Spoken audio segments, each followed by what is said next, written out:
quite ready yet. I'm just getting set up.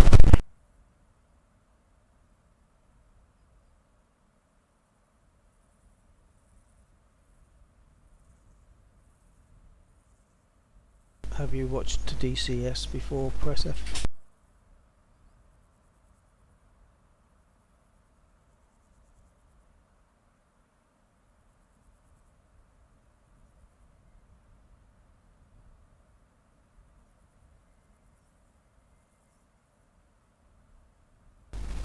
Press F, you receiving me?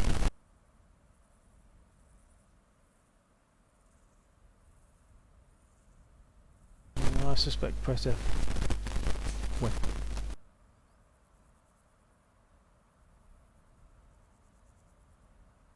Oh, you are there. I'm not seeing all your messages on the other screen. Yeah, I just wondered if you'd watched DCS before. This is DCS Flight Sim.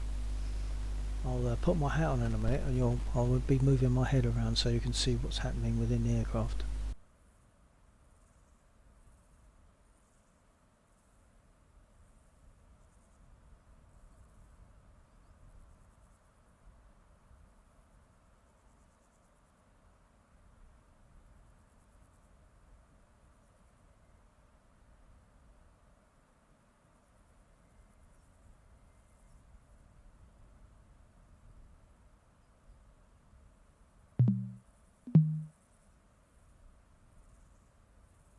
Ah, good. So you know DCS. That's good. That's good.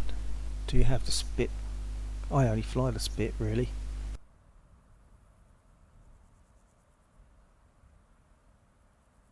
Actually, I've also got to put my computer chair restraint in. Otherwise, when I use my rudder pedals, I'll be pushing myself all over the place. So I'll have to just move off my seat for a second or two to put that in.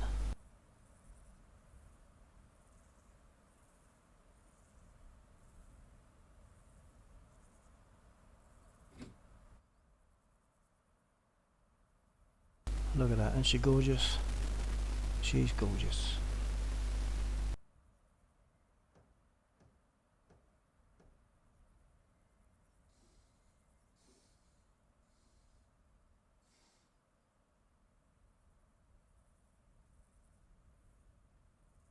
Right, bear with me a second, press F while I put my PC chair restraint in. Hold on.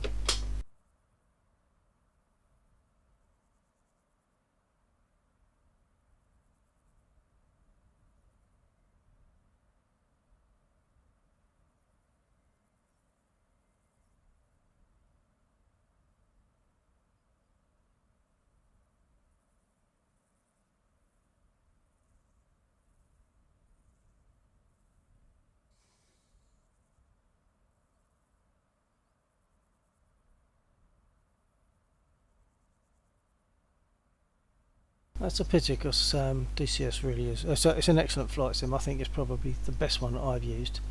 It's better than FSX in some ways because it uses, like when you taxi in a Spitfire, you have to use the brake lever and the rudder. So you push the brake lever, or rather you push the rudder to the right, and you operate the brake lever. Just this one. To operate the right brake. Likewise, if you want to go to the left, operate the left rudder and give it a little bit of brake, and then that makes you turn left. And that's realistic because in FSX the Spitfire has toe brakes, but of course it doesn't in reality. This is the correct way that a Spit is flown. I'll go through the startup procedure. Would you like me to talk through the startup procedure so you know what I'm doing?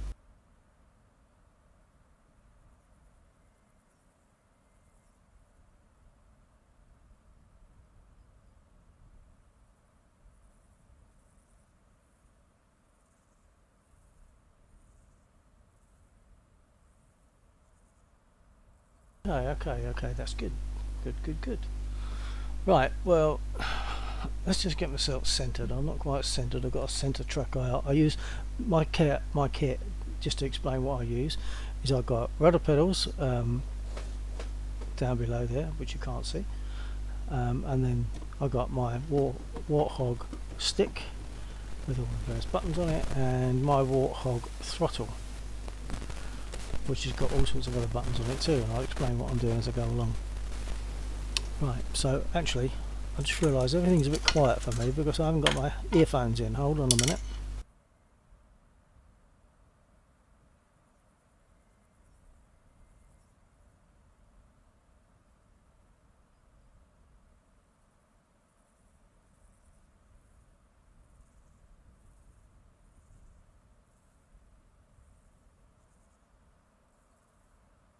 And of course they've got a little bit knotted up, but we're nearly there.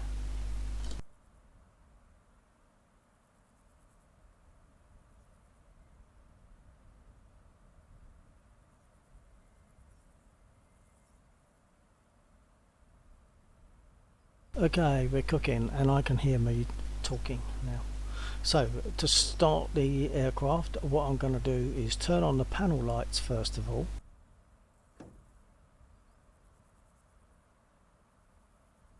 And open the two hatches, little covers, button covers that you see just above the fuel on off cock. Those covers cover up the starter button and the boost button, so hold on.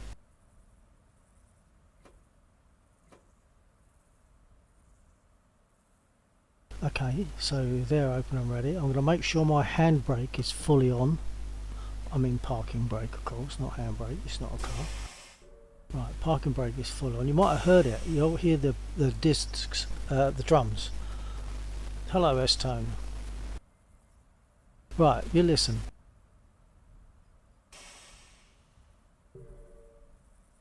So you get the hiss of the pneumatics and a little boing sort of sound as the brake drums squeeze against the brake pads squeeze against the brake drums. I should say brake shoes, of course. I'm sure these would not be disc. They might have been. I don't think so. Right, so I've put my panel lights on. I've made my starter and booster buttons available for pressing. So I'm going to put the magnetos on, which I've got a couple of switches set up at the back here, at the back of my throttle unit.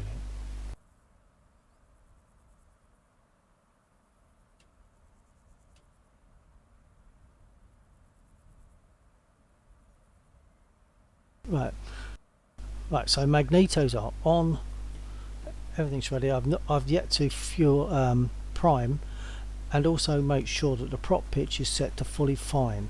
Now when you park a spit, you're supposed to leave the prop pitch where it is now. If you look just there, I'm hoping you can see that, but by my left hand there's a lever, that's the prop pitch, and you're supposed to leave it fully coarse, because when you put it to fully fine, it puts pressure on the cable, or it puts tension on the cable, and if you was to leave it parked like that, it could eventually stretch the cable. So you have to leave it so that the prop pitch is fully coarse with no tension in the cable. When you want to take off, prop pitch wants to go fully forward. I'm just going to read what S-Tone is saying. Hold on.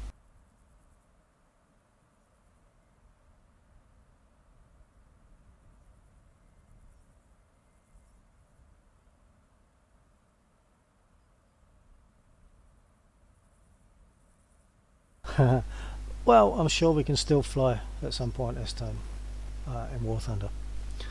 Okay, so I've got to remember where I'm going now because I'm talking and diverting myself. So panel lights are on, covers are open, magnetos are on, prop pitch is fully fine. This lever here is the mixture lever. Now what will happen is when I start the engine, when the engine starts to turn and it starts to catch, I throw that lever forward using a button at the back here, and that enables the aircraft or the engine to run fully, to run properly. And the way I start the engine, to push these two buttons, I can't use the mouse for both of them, so I use the home and delete keys on the keyboard to get the engine turning, and when it's turning and starting to catch, then I hit this button at the back to get the mixture. So I'm going to, first of all, I've got to prime the engine.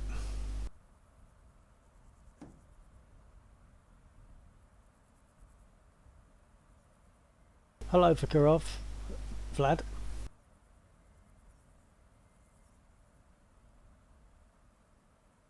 Right, so I'll prime the engine about 5 times.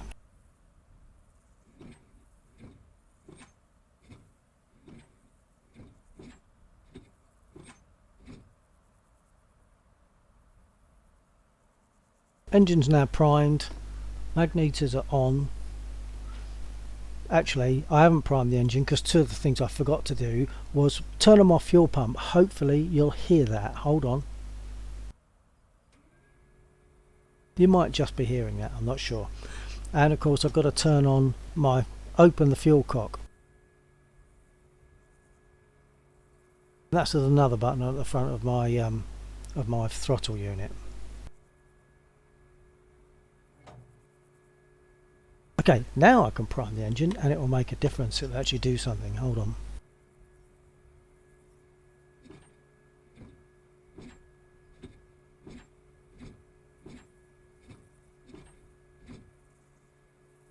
So now I'm ready to start. So that's home and delete keys. When the engine starts to catch, I'll throw that lever forward. What I should do to get it right, to be a good boy,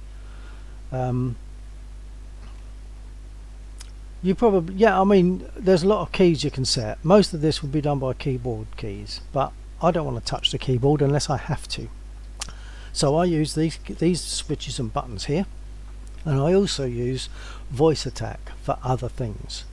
And I might have to adjust things to make voice attack work properly tonight because I haven't got that far. I haven't done it.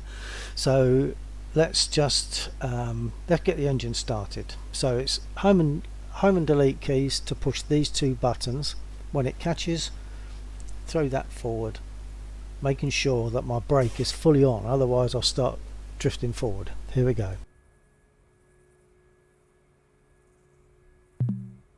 No, do you remember what I just said, which I've forgotten already? I was going to ask permission. To be a good boy, I need to ask permission to start the engine. So I'll turn the radio on, and then hopefully comms will work. Yeah, it's working good.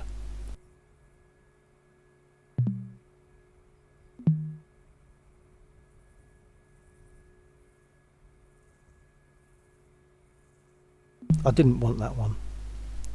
I chose the wrong one.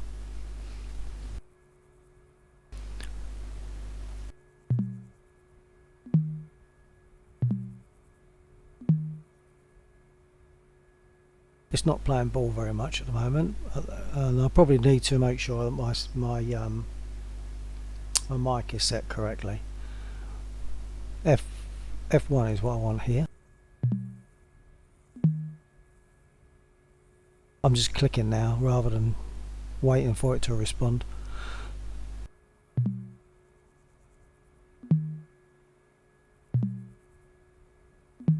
Mazda, Chevy 1-1, request startup. It got it that time. Chevy 1-1, Mazda, cleared for startup. Okay, so I'm now allowed to start the engine. It's primed, it's all ready to go. So let's make sure the brake is on and start the engine. So watch for the mixture lever just there once the engine starts to catch.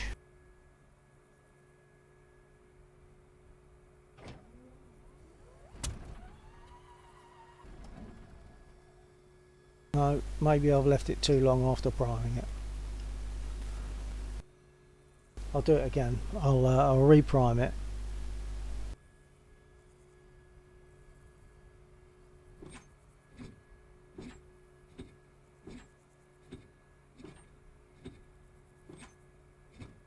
Of course, that's the only trouble with talking about it. I forget where I'm at. First of all, I can see one person is watching. Just to make sure who I'm talking to, is that Press F that's still there, or is it someone else who's still there?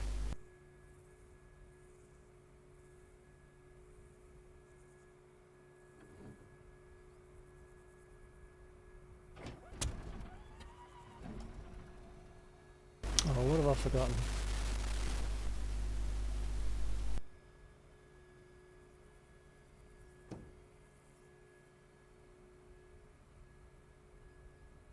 Oh, hello, Vikarov.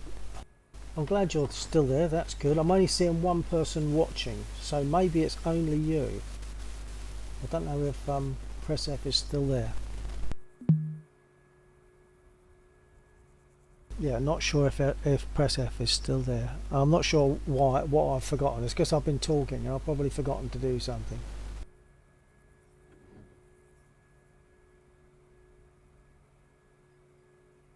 Magnetos are on.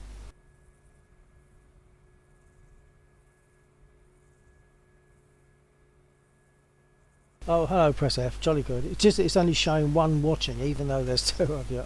It's only telling me that there's one. Okay, hold on. I'm just going to find out what I've missed here. I'll undo a few things and redo them. So I'm going to turn off the fuel cock and then the fuel pump.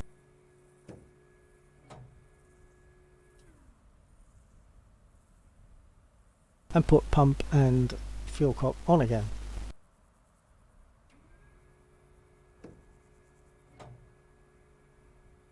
And I will prime again.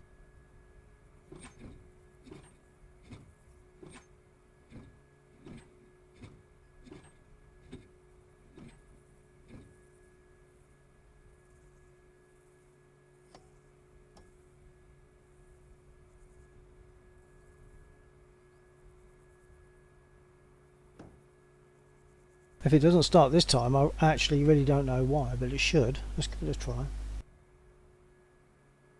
Throttle slightly cracked.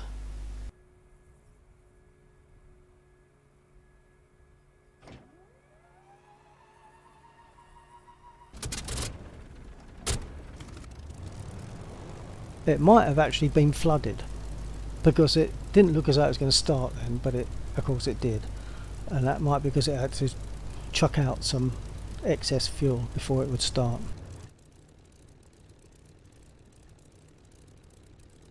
A neat little thing about DCS is look at the pilot's head. He's looking forward.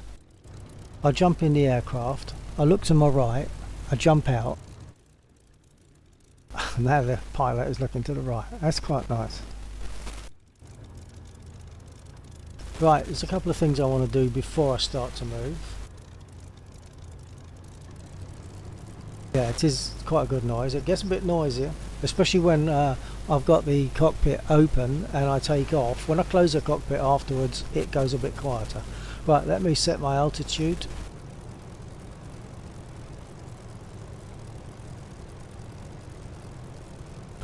And while I'm here, I'm going to set my nose down trim ready for takeoff.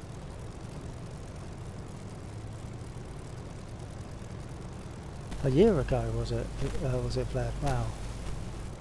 Right, nose down to about 1/3 of one division, nose down.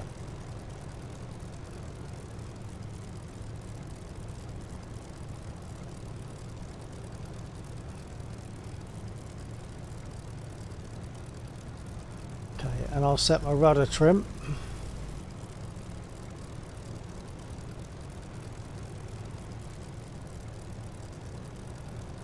Okay, we're set. I'm ready to roll. I should now ask permission to taxi.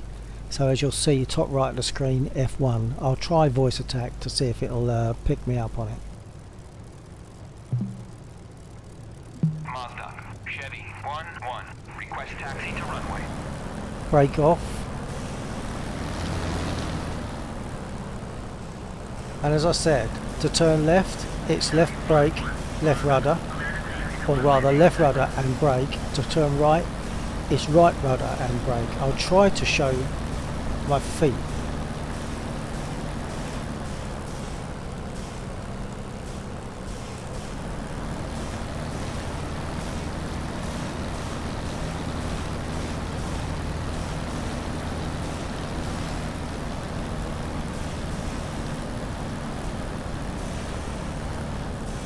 Okay, Kurov, thanks Vlad, thanks for joining me. Catch you another time. Take care.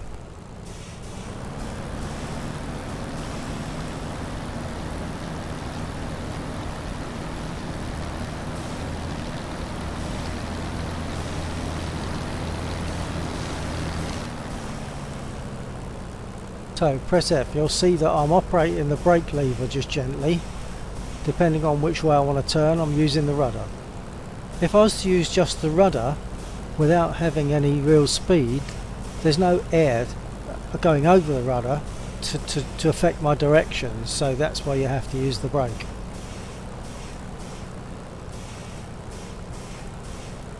And you too, Vlad, have a nice sleep. Good night.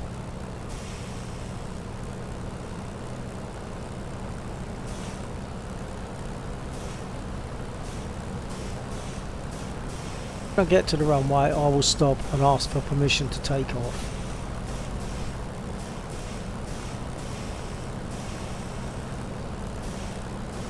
I'll also adjust my track IR a little bit so that it's easier for me to show you what's happening with my rudder pedals on takeoff. Because I'm having to look down at the moment, it's really uncomfortable. It's uncomfortable taxiing in a spit anyway because of the way it works. But it's uncomfortable to try to sit so that I can show you what's happening with my rudder pedals. Just checking up that direction in case there's something coming into land, which there isn't. Right, I'm now going to ask permission to take off.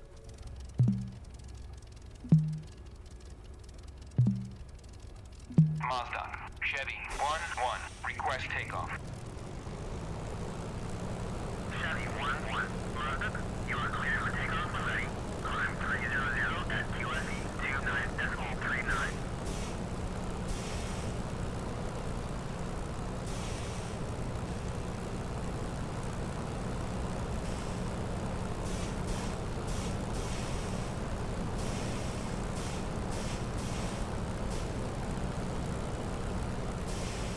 I have to be careful about how I apply the brake, or the aircraft will nose over and I will need to get it all repaired.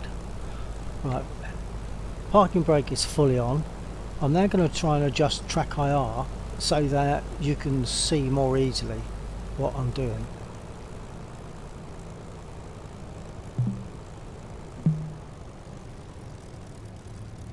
Right, now that's making it more easy for me to show you where I'm looking.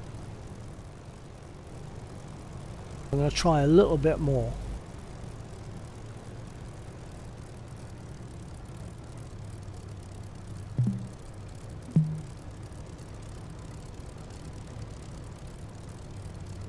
Okay, that's okay. Right, so now to take off in a spit, what I have to do is get up to about 90 miles an hour, something like that. And the aircraft will basically take off by itself, but I've still got to control it quite a lot.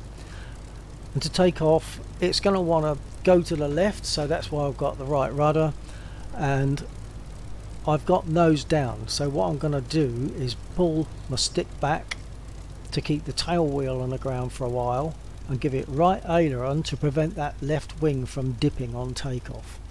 Then I'll throttle up. And then as I'm throttling up and moving along the runway, I will gradually allow the stick to come back to its normal position. I then have to adjust my trim, and I'll adjust the trim to about 1 degree or 1 division of nose up. Once I've done that, I need to adjust my prop pitch, that one. Adjust the prop pitch to give 2,700 revs. Once I've got that, I can then close my cockpit, and until then it could be a bit noisy. So, and I have to concentrate on this because it's not the easiest thing in the world to take off in a spit. So here we go, fully back, full right aileron, and parking brake off, and then I've got to shut up and get on with it.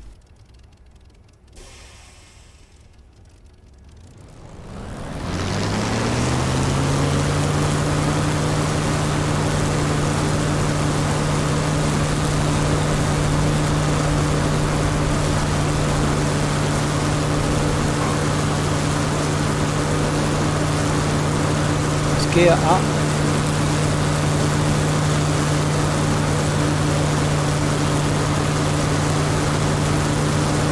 I've adjusted trim.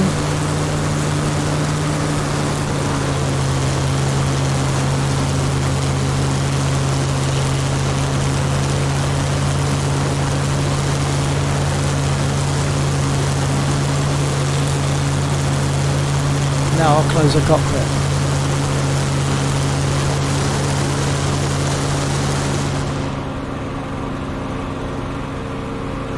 It's a bit quieter. I'm now going to turn on my illuminated sight and make my guns ready to fire. The little button at the top of the stick, when it's down, the guns are safe. I'm going to make them ready.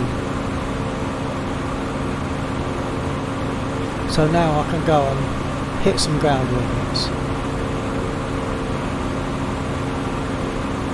There's a line of trucks on the grass. I'm going to hit those. Now, for some reason, I always seem to get some degree of freeze the very first time I hit ground limits. I'm not sure why that is, but it always seems to happen. So we'll see what happens this time.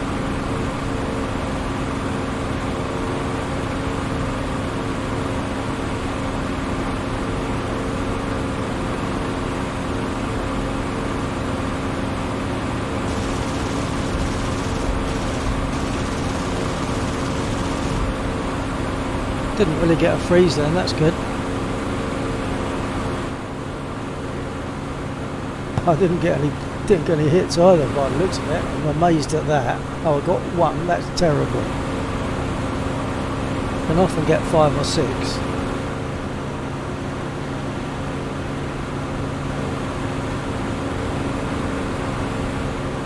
Okay, and of course, now that I've hit them, they've scattered. See if I can get a couple in one run.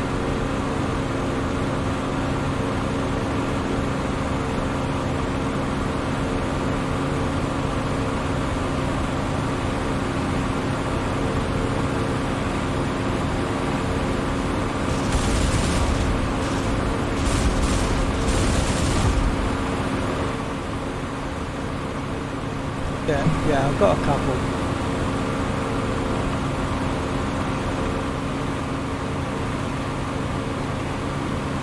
Try that again. There's 3 in a line there. I might be able to get a couple of those. Whereabouts on the planet are you from, Press F?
Good old USA.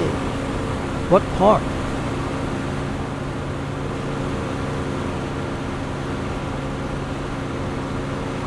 Actually, it's good to see someone so early from the USA, because what usually happens is when I'm thinking about closing my stream, the people from the United States start turning up on the stream, and I then find it very difficult to want to close the stream.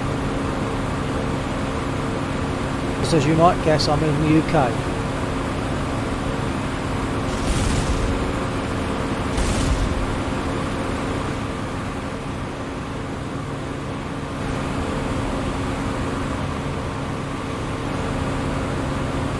Colorado, the red colour. I'm going to hit some units that are parked on the road. I can actually shoot the train if I want to, but that causes a log jam of trains.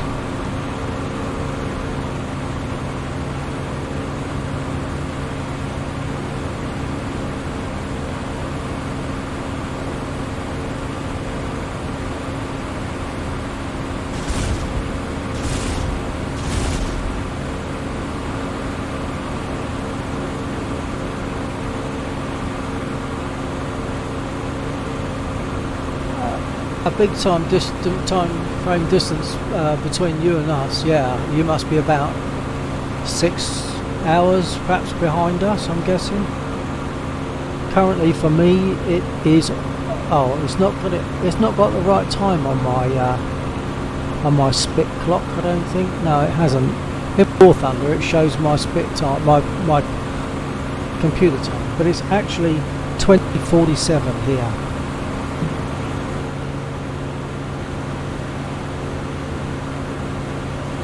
Now there are units on the bridge. There's a bridge just up there, top middle of the picture, and there are units that can shoot me down. But what I want to do is, if I do that, I have to get a new aircraft, go through the start-up procedure and taxi out again. I don't want to delay things by that, so what I want to do is just show you a landing, hopefully.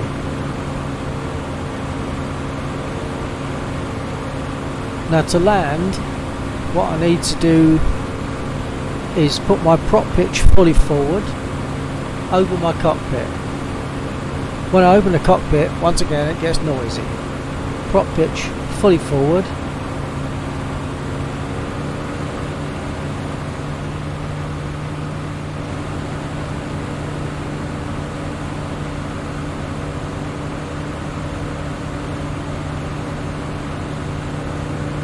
Yeah, so about 6 hours-ish then.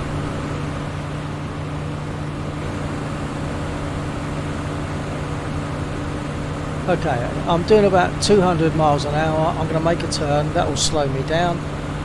I want to get, when I get there to about 140 miles an hour, I'm going to drop my gear. I'll try to show that. But that's always a bit risky because I have to jump out the cockpit to do that and jump back in again. So I will try to show it.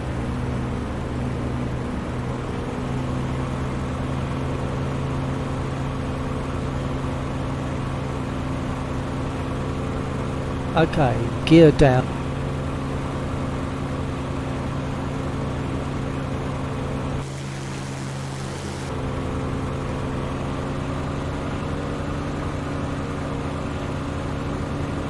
Somewhere under 120 I will want to drop my flaps. When I land, I'm back to the business of using the rudder and the brake to steer and to stop. Yeah, it's quite good. Bit dangerous for me. Every chance I'll mess things up when I do that. Right, flaps down. I'm not going to show that. That would be too dangerous.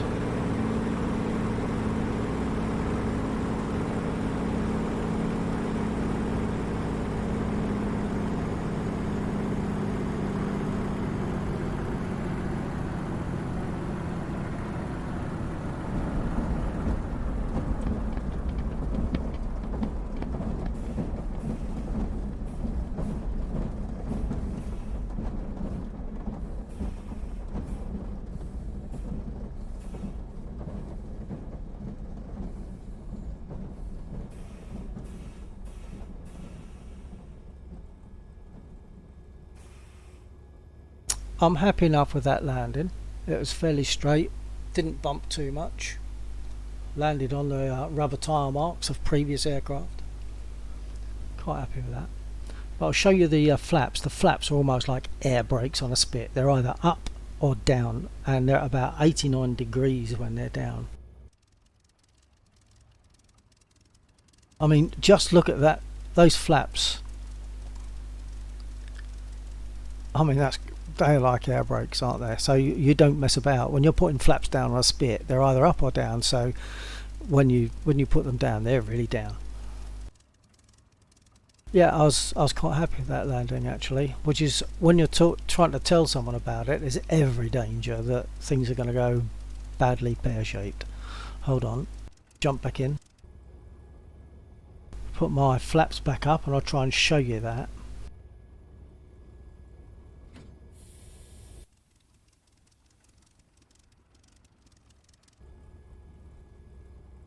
And I'll reload, might as well, while I'm here.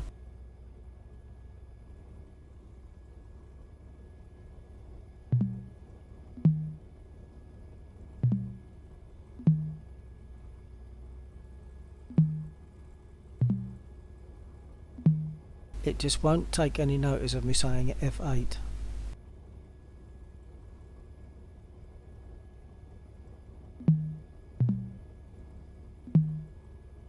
See, it got F1 but it wouldn't take F8. Now if you like, unusually I could put bombs on. I'm useless with bombs, first one to admit it.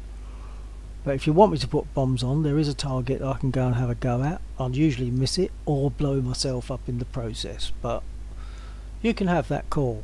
Bombs or no bombs. And also, just to explain, there's probably about a 13 to 18 second delay between me speaking or doing and you seeing.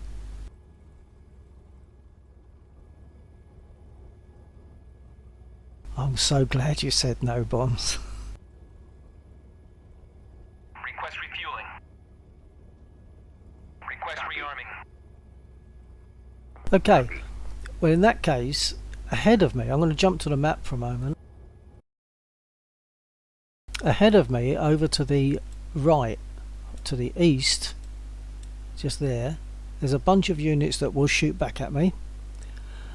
Fortunately they're not very good. Normally I manage to get them all. Oh, I'm refueled and I'm reloaded, that's good. So I can normally get these, but of course sometimes they get me, or at least they hit my wings and pepper the wings, or a common thing is they hit my prop pitch cable. So all of a sudden I can't change my prop pitch, and that changes things a bit for me. So hopefully I'll take off and hopefully I'll go there and shoot some ground units.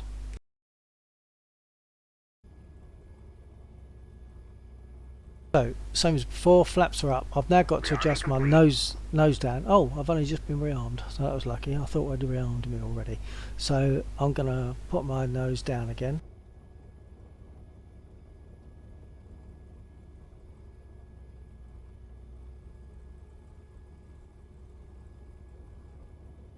I'm going to leave the rudder trim as before. Normally flying with that same rudder trim as takeoff, normally that's fine. It normally works well. So I've already got my sight turned on. Incidentally, I'm going to mention something just out of interest that you might not be aware. Now hopefully you can see my mouse just there. Do you know what these are? If not, I'll tell you. These things here.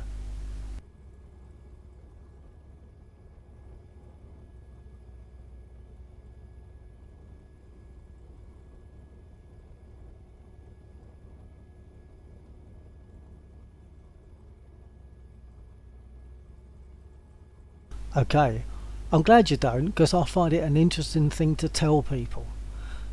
Right, in front of me I just said to you I've got my sight turned on.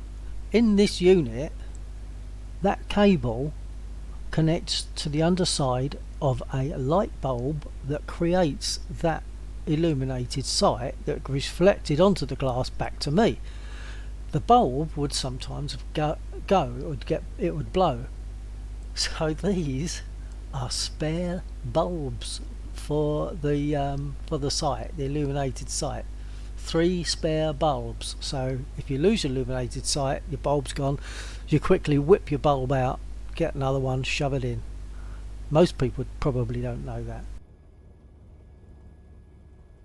Right, I'm going to take off, hopefully.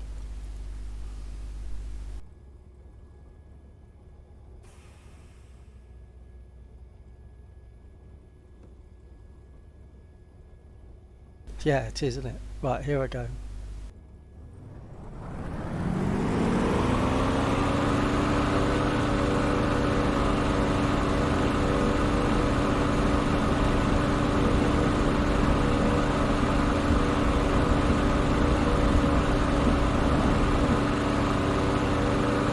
Gear up.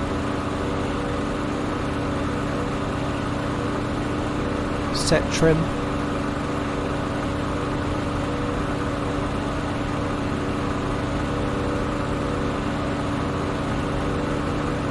Set prop pit.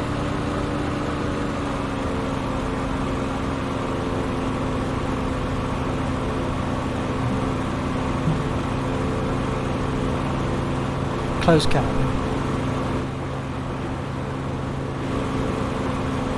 I didn't open it. I didn't open it before I landed.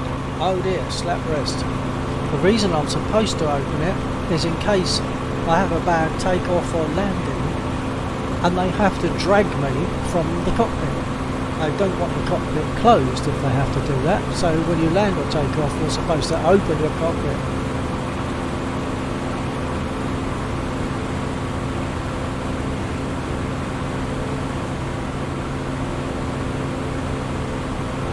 Those units I'm looking for are just ahead, either side of this road.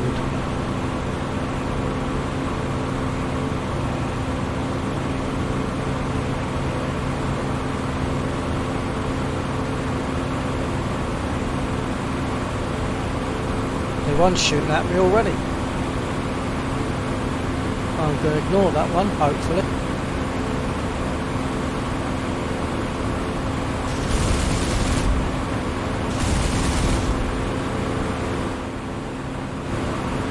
I don't know if I hit the second one at all because I was firing through smoke. I don't think I did. If I did, I only damaged it. I didn't destroy it. What's good as well is that after a while they burn and after a while they explode. That's really quite nice.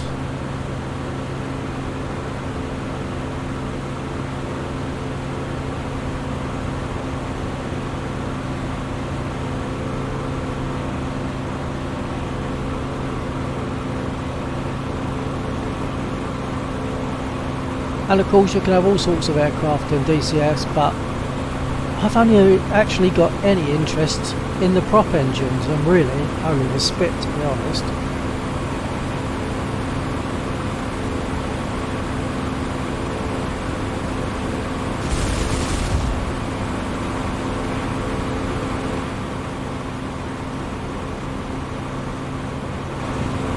Two down, 5 to go.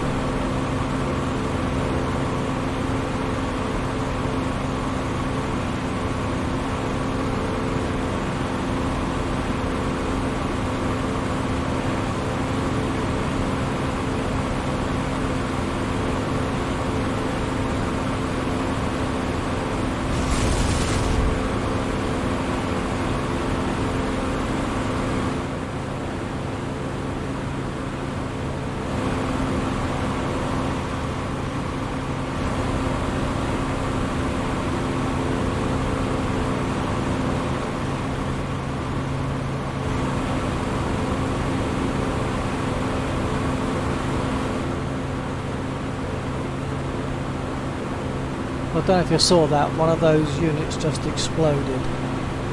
The last one I hit, I think it would have been. So they burn for a while and then they explode. I think that's a nice touch.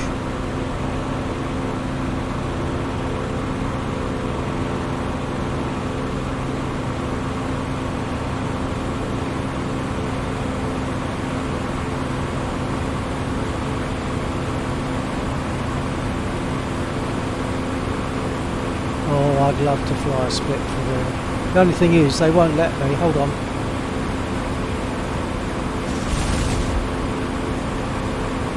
They won't let me because I don't want a two-seater. I only want me in it.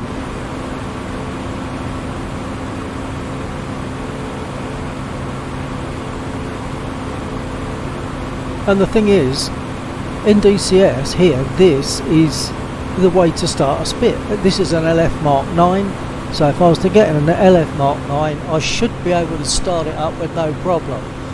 Flying it, of course, when you're doing it for real and you can feel things, would be different. I suspect it should be easier because you can feel what the aircraft is doing. I can only see what the aircraft is doing in this. Right, concentrating.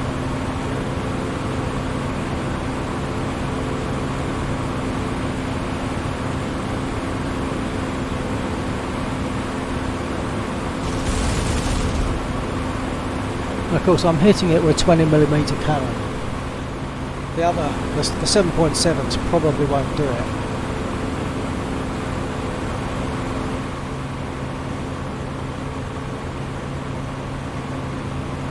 Okay, 4 down.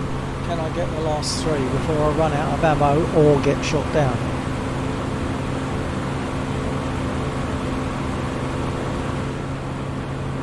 I see it says there BTR 80 destroyed, so we missed the explosion again.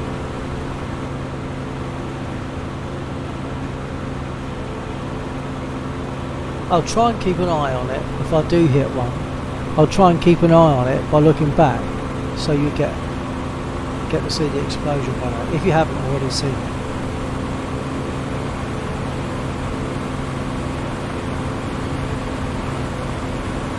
When I've hit this one, I'll need to curl off to the right, so the others 2 on the left have got less chance of hitting me.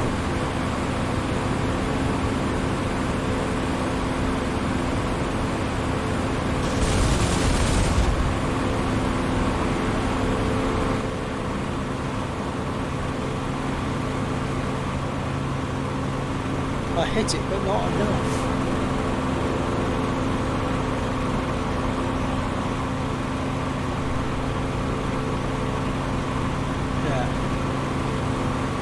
Should be able to get it if I'm on a second pass. I should be able to hit it.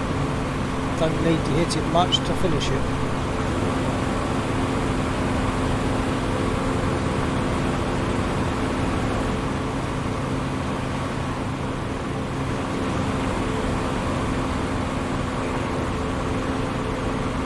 Yeah, so my setup, of course, as I said, is the pedals and the stick and throttle, and of course I'm using track IR and I use voice attack. I would highly recommend Voice Attack. It's a free program. If you don't use it already, look into it. It's free, it's great.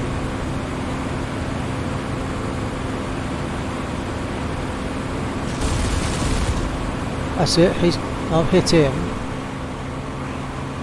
I'll try and keep an eye on it. It's very difficult. I've got my head bent right back at the moment to try and see him. There it goes.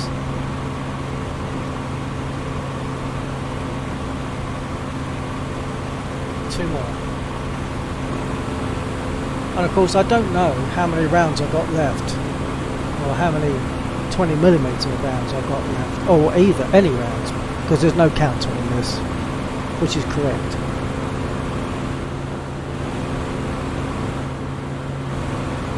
Whoa, I've got to watch those ones down there on the bridge, they're a bit deadly.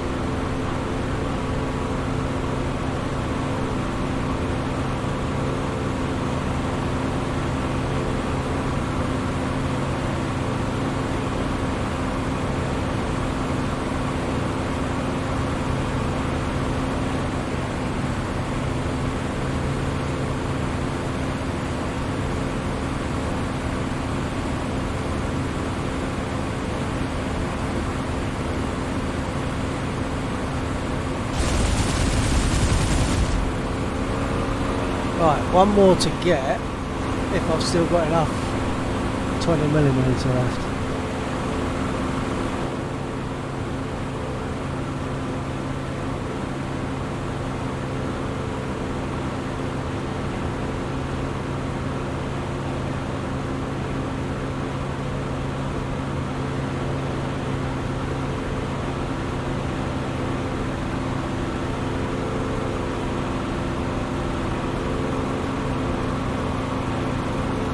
In DCS you can get out of your aircraft once you've landed and walk about if you want, but you can't get back in, which is a pity.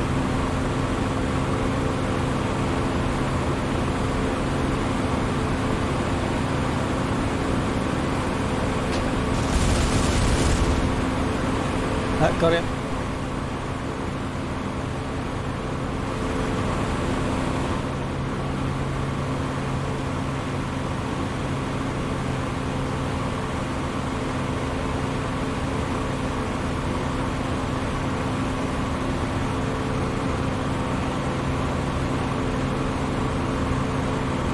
Seven units, that's good.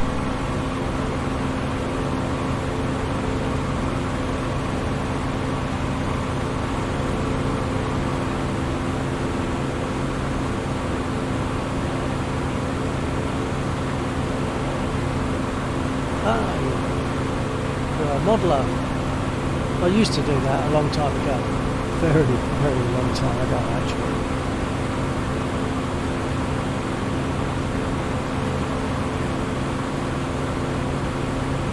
Well, I find it just a fraction frustrating anyway, because if I'm building it, I don't want to be building it, I want to be flying it. For 20 years I worked in a band, and it's a bit like that with music. If I heard music that I really like, it's a bit frustrating because I didn't want to just hear it, I would want to do it. So listening to music was a bit frustrating. If you want more about that, go to the About page on my channel, and at the bottom of the About page there's a link that you can copy and paste or whatever, and it will take you to a OneDrive folder that's got some recordings that we did live at gigs. We did Dinner Dance, so it's not heavy rock or anything like that. In fact, with it Sting, we did a couple of Sting numbers, Stevie Wonder. I'm just trying to think what else there is there. One of my own, I did an 8-track, an 8-track of There's a Place, Beatles, and it's that I'm doing all the parts, obviously, all the guitar, bass, vocals, but not the drums. My number 3 son put drums on for me, so I was really pleased with that. Okay, I'm going to land, hopefully.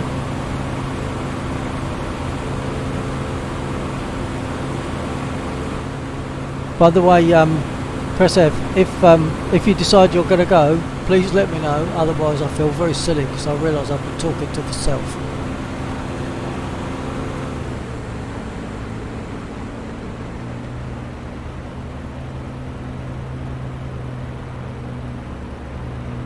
Right, prop pitch fully full, cockpit open, gets noisy.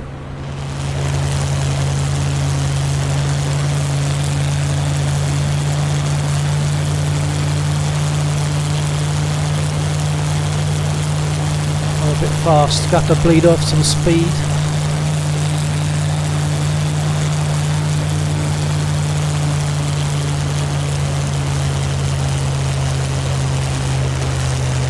Okay. Gear down.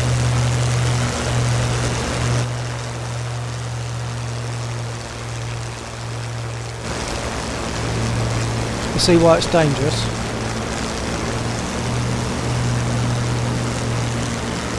Flaps.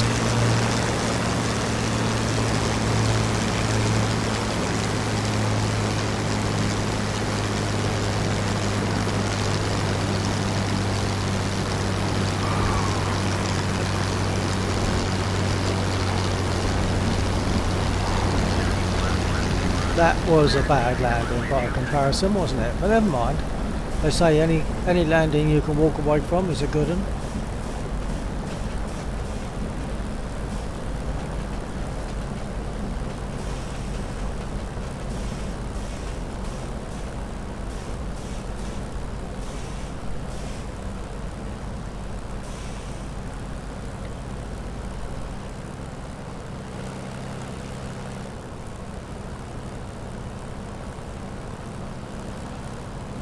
Flaps up.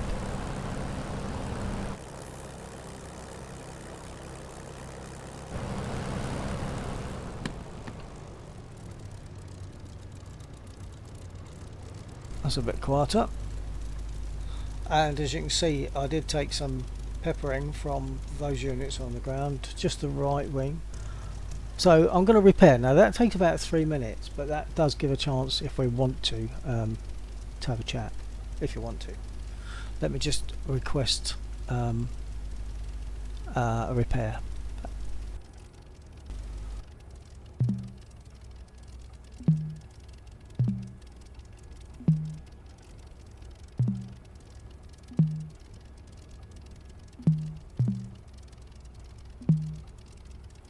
No, it just doesn't want to pick up on F8.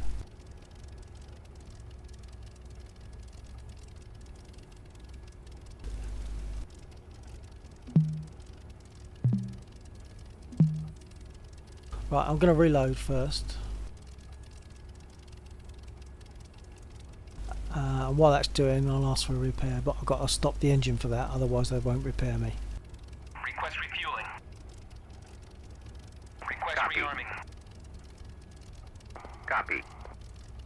Oh yeah, War Thunder Sim, I wouldn't do anything else other than Sim and War Thunder. In fact, Tank Sim is the best, but I never fly a tank. So I'm going to turn off my fuel cock and just boost the throttle a bit and cut it. Refueling complete.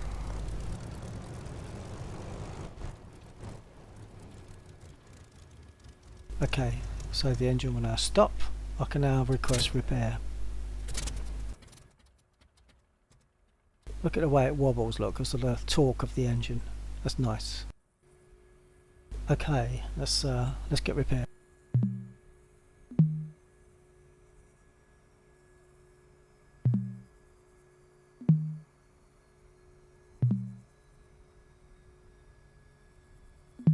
Rearming complete.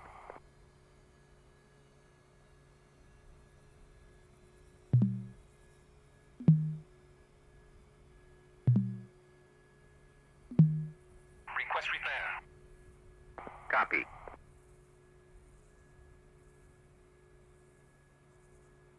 When you say very detailed sim, are you talking about War Thunder or DCS?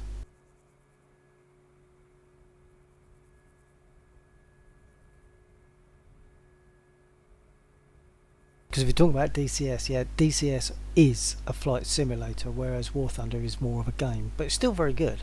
I fly it a lot. I started in War Thunder. Well, I actually started in World of Warplanes, and then number one son said, "Do you want to try this flying game?" And I thought, yeah, that's okay, flying along a mouse and keyboard and stuff. And he said, "Have you tried pressing F2?" I think it was F2 at that time. And I did that, found myself in the cockpit, and that was it. There was no way I was going back to World of Warplanes, which was only ever third person. DCS, yeah, it is. It is just very detailed. It is exact. If I was to get in a Spit now, and provided it didn't have some kind of modification that doesn't exist in this particular model of the Spit, I would be able to certainly to start the engine using this procedure, and knowing that you have to what you call dance on the rudder pedals, and you need that and that to take off and gradually let it come back, I would know the requirements for taking off. But when you're feeling it bumping along the runway and etc., that would be a totally different thing for me. But as I say, when you're actually flying it, to feel the aircraft move must be an advantage, because when I fly in this and I make a turn and I can't feel it move, it's just what my eyes are seeing, it's not what my ears and my brain are getting.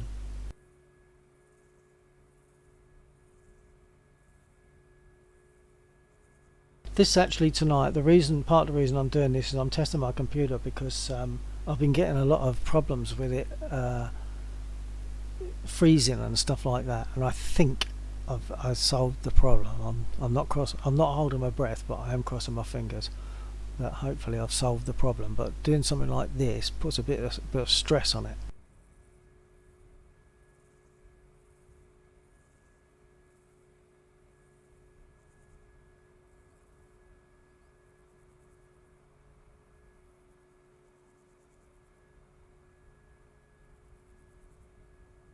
I don't understand that last one there, press F. The world of games locked the size and combined forces that War Thunder had for me. Locked it.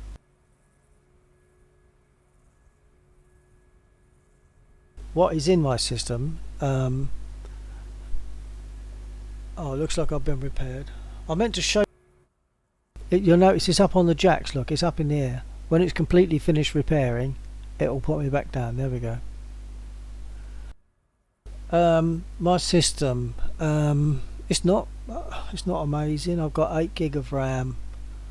I've got a AMD FX chip. I can't even remember the number of it. It's probably about the best AMD chip that I can put in this motherboard. And I've got a a 1050 graphics card, a GeForce 1050 Ti graphics card. But of course the key for me is having this gear, because if I didn't have throttle and stick and pedals, I wouldn't be flying, would I? I'll be playing game. But with those things I can fly. I feel as though I'm flying properly. Right, so I've now got to restart.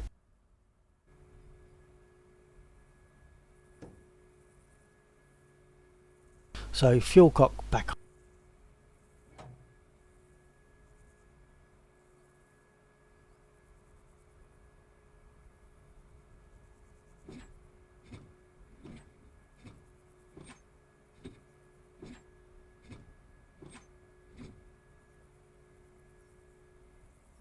And I won't take off yet. I'll start the engine, but I've got to adjust my nose down. I'll do that once I've started. Here we go. Making sure the brake is fully on.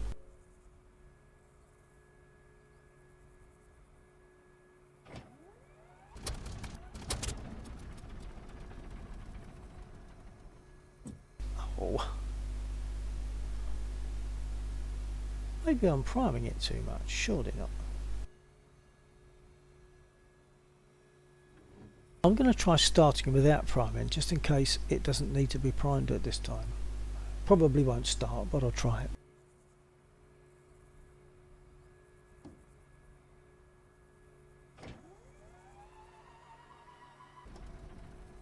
No, that wouldn't have started. That definitely wouldn't have started, so I'll prime it again. Perhaps I've got to make sure the throttle is cracked a bit more. That might be something that they've changed.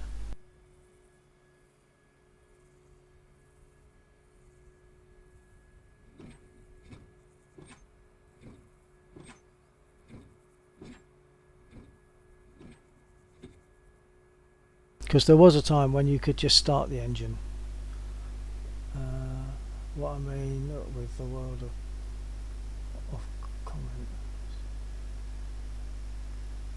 Oh, I see. Oh, okay. Yeah. Yeah, that's right. And of course, with Tank Sim in War Thunder, you can get in a tank or an aircraft. And once you lose your aircraft, you only get one aircraft. But once you lose that, you can jump in a tank, or you can start in tanks, lose 2 tanks, and then jump in an aircraft. So it's up to the individual, but you can do both. That's great. If you haven't done Tank Sim in War Thunder, highly recommended. The thing is, there are no markers. I don't know if, once again, I'm just talking as if you haven't done it. There are no markers in Tank Sim. One has to be very careful about squeezing the trigger, because it's very easy to make a team kill accidentally. Right, I'll adjust my nose down.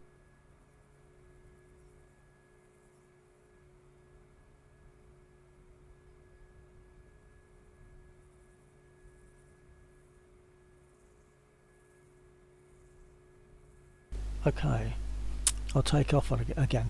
Well, I'll say I'll take off again, but this is not just for me at the moment, it's also for you. So would you like me to jump into War Thunder? On maybe a Tank Sim. Tank Sims can take a little while to get into, but they are worth it once we've got in there. So I'm going to wait for your comment on that. DCS or War Thunder Tank Sim?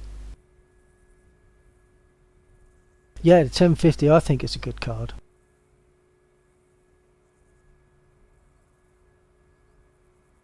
But just recently, well, not just recently, for some time I've suffered problems with like cooling fan surges and freezes, and I did a few things to try and overcome that, and hopefully since yesterday, hopefully things have been running a lot more smoothly, and hopefully that's sorted the issue. I really hope so. Right, okay, oh, no preference. So I've got to decide. I'm a Libra and I can't make a decision like that. Actually, I'm not into astrology, but I'm born under the sign of Libra, and people say, oh, Librans are indecisive. No, it's not true. Libyans need all the information, then they will make an informed decision. However, on this occasion, I've got all the information, and I don't know what I want to do. Flying in DCS is the actual flying is better. The flight model I think is better. It's more realistic. It's generally better. But I'll jump into War Thunder just to have you done. Let's go back a stage. Have you done Tank Sim? Have you tried that Tank Sim in War Thunder?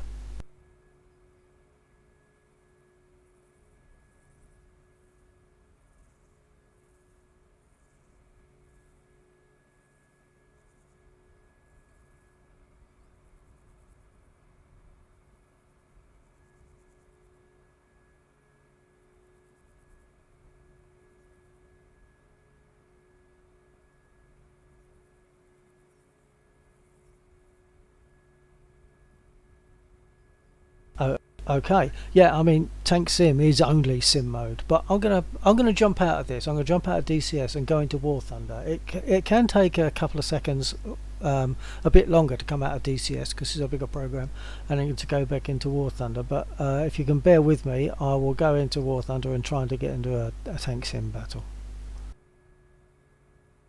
Oh, and whilst it's changing, I can't speak very easily because I use a push to talk, and a push to talk incorporates the control button um, as part of what is sent by the throttle. It incorporates the control button, and that affects things in terms of the loading, etc. So I'll have to shut up until I get into War Thunder. So bear with me.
I bet you're not surprised to see a Spitfire. It's almost all I fly. Right, let's see what there is in the way of events and tournaments in terms of tank sim.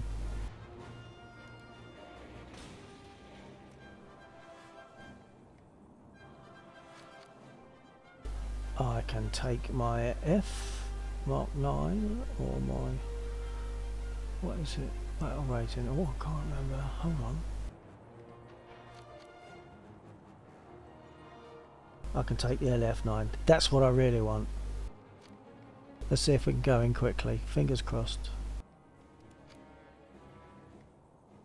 Not a lot of people showing on the other side. Oh, and yet we're in. Now where's the sense in that?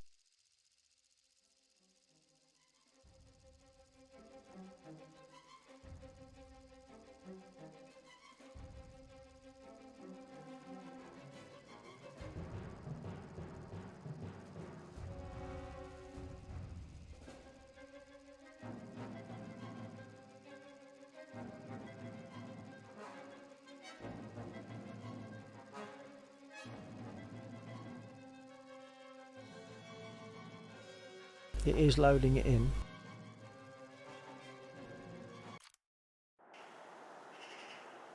Okay, so Spit LF9. That to me is the top of the tree for the Spitfires, including like 24s, etc. This is the top of the tree for me for the Spitfires.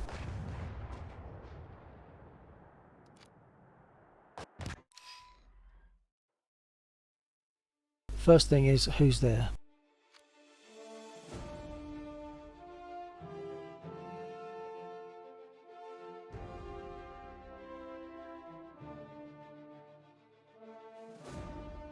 They've got into a tank first of all, but they might have gone straight into an aircraft, so here we go.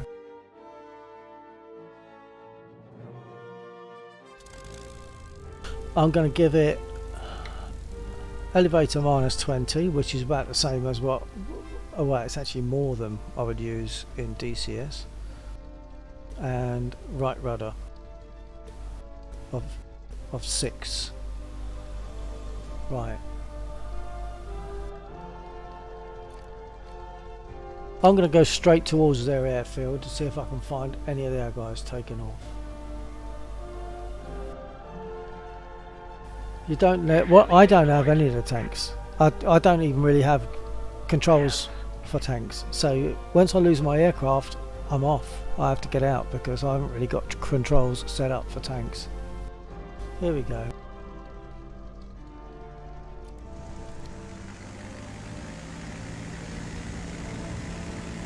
I'm the only aircraft. That's kind of good for me because it means anything in the air I can shoot at.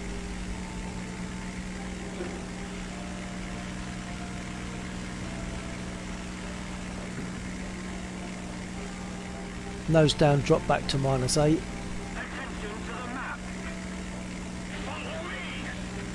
And there is an aircraft up there, and because I'm the only one on our team, that has to be an enemy.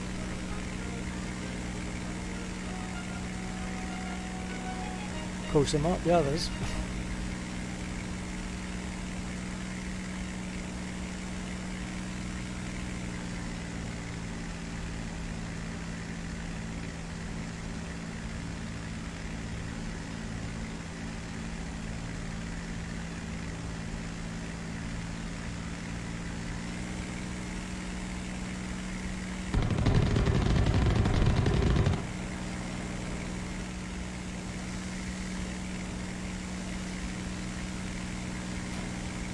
And my trouble is when I make a turn, I always lose them. They don't usually lose me. They usually know where I am.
I should have known that he would have dragged me over his area to get these guys to shoot me down. But there you go, there's tanks in for you. And although I just lost an aircraft, which is probably about, I don't know, 12,000 lions, I don't know, I still prefer this, definitely.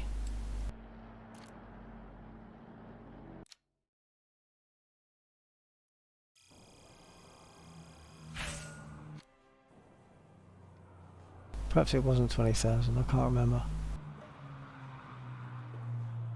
I'm not too worried about lions. Yeah, Whirlpool Wind is the number of times they shot me down, but it's my own fault. I shouldn't go over their area, should I? Oh, we've got plenty of players there. Now, does that mean it's going to take us in quickly?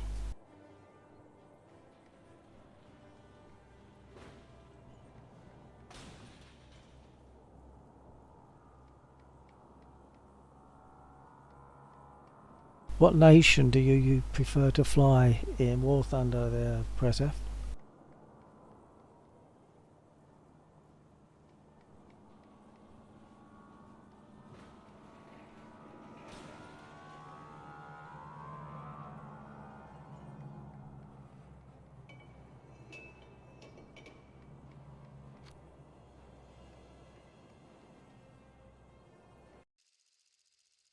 That's good, that wasn't too long away. Oh, Normandy.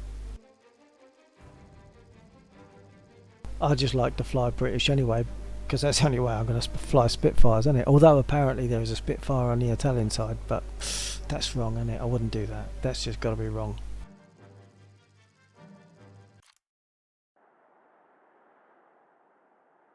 Funner aircraft, yeah. I've got the Normandy map in DCS. It does take more resource, although I should retry that. Now that I've possibly sorted out an issue, I should retry that.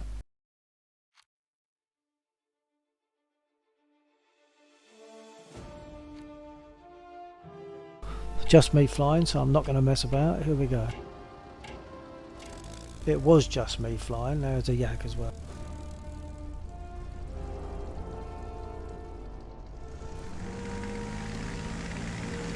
Once again, I'm going to head towards their airfield, which is what I always do, just to see who's taken off. I consider my job to protect our guys.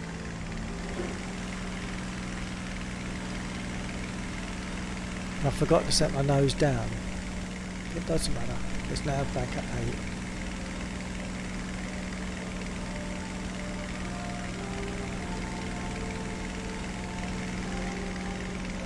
I'm looking around because any of their guys might have got up early and be waiting to take me out.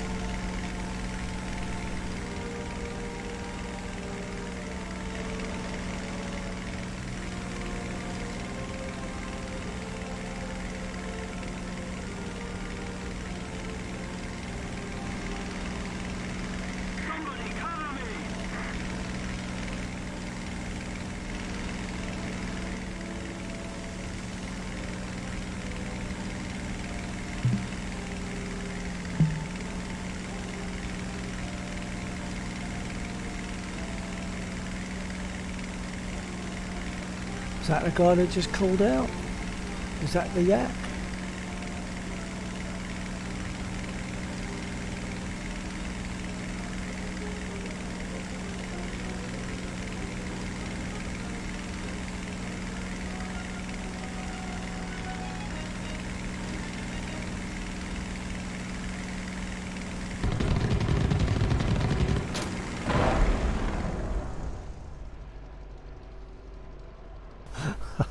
Oh well.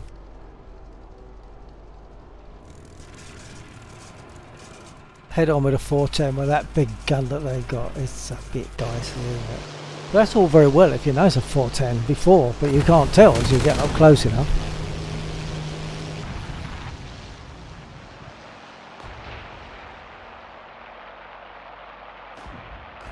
Texture's not pixelated. I guess that's in the settings.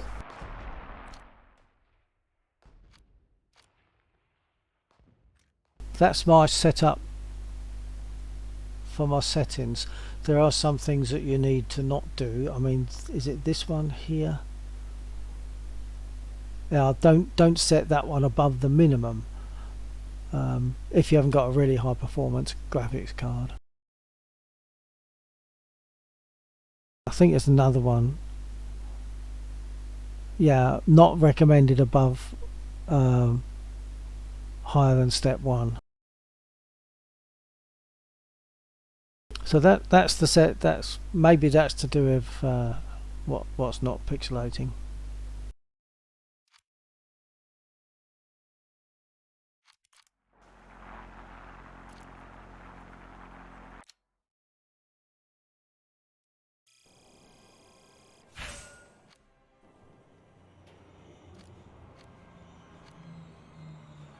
Oh, there's 6 players on the other side.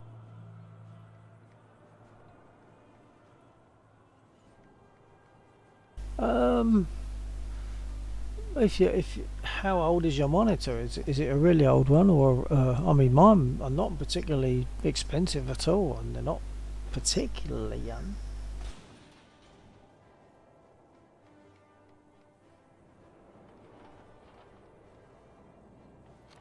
But bear in mind that where I said those ones where it said don't set it above minimum, and the other one where it says don't set it above the first notch, as it were, because that will probably cause you issues. So if you got those set higher, knock them back.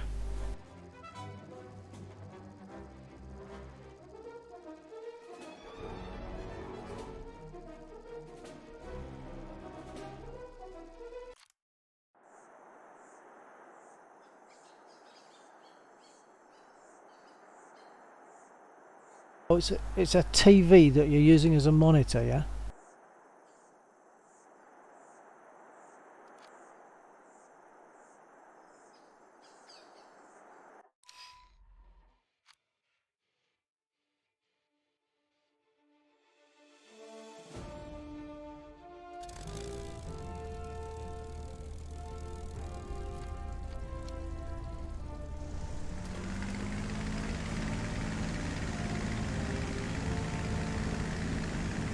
In War Thunder, I don't have to dance on the rudder pedals in the same way as I have to in DCS.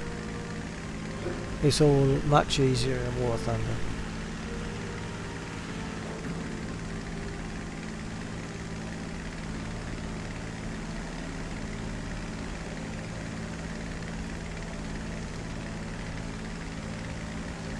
As you're seeing, occasionally Track AR will flip out and do odd things. I don't quite know why. I do know that it sometimes causes me an issue getting shot down or crashing or something. I agree.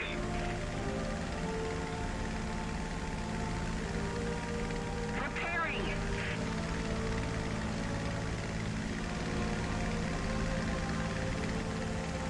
For me, this is a relatively new map. I haven't done this on much. I used to stream every night for 4 or 6 hours or more, but recently, because of other things in life getting in the way, I stream far less. I fly far less. Enemy forces have captured a zone. See now that, see how it's flipping out? I don't actually know why. Although thinking about it, I didn't in front of me to calibrate it.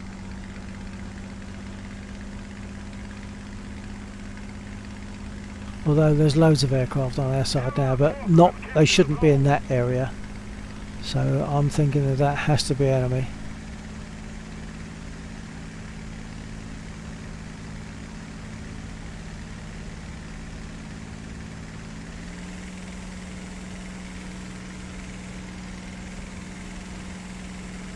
I'm going to have to sort this Track IR out because that's really behaving badly.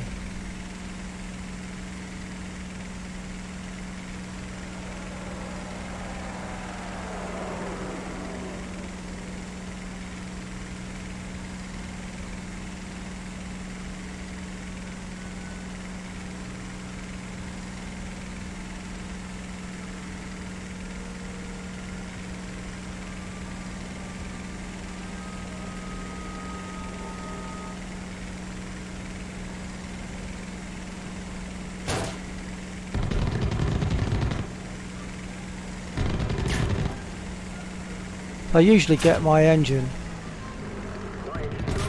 which they just did.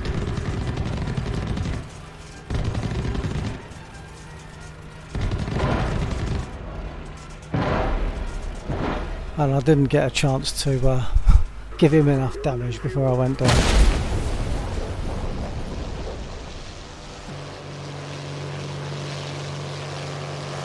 Yeah, I imagine so.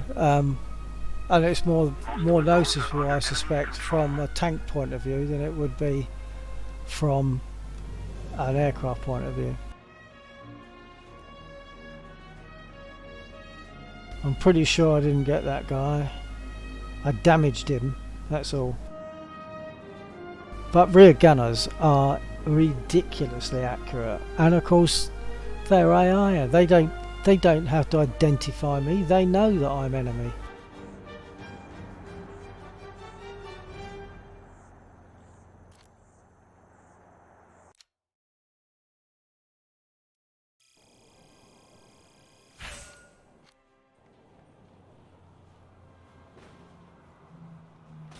Well, so far, 3 battles, no kills. That's not a very good record for me at the moment. I'll normally get something.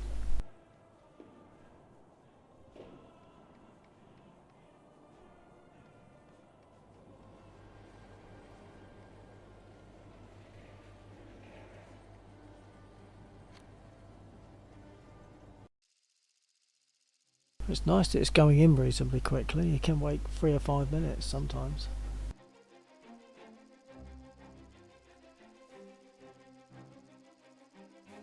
I quite like the this map. This is quite a nice map. Maginot Line, Montmedy.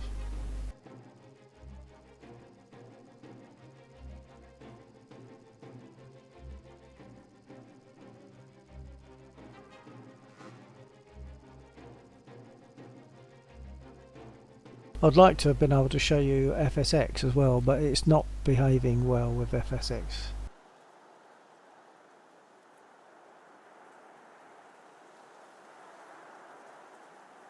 I've got some settings to sort out in FSX and it would just take too long to mess about like that. No one's going to want to watch that.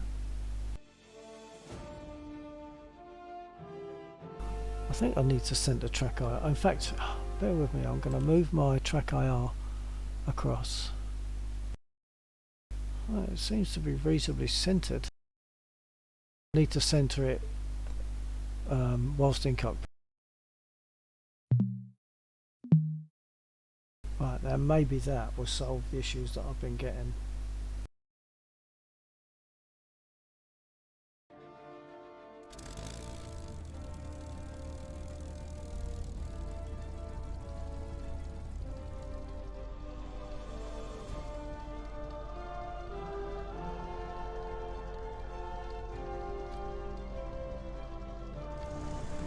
Just me flying at the moment.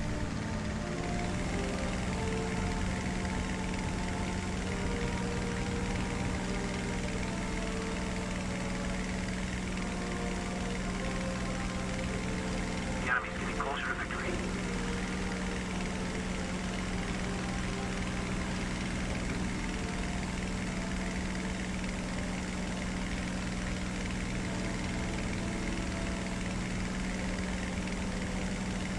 Yeah, definitely graphics wise that's good. Oh, I'm seeing an aircraft way in the distance, 2 aircraft way in the distance. They've both got to be enemy at this stage. So which one will I go for?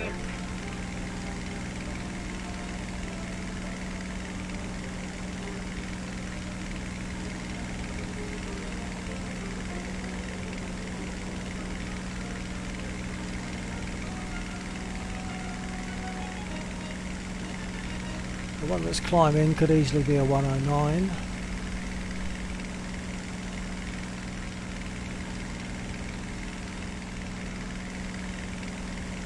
Attention to the map.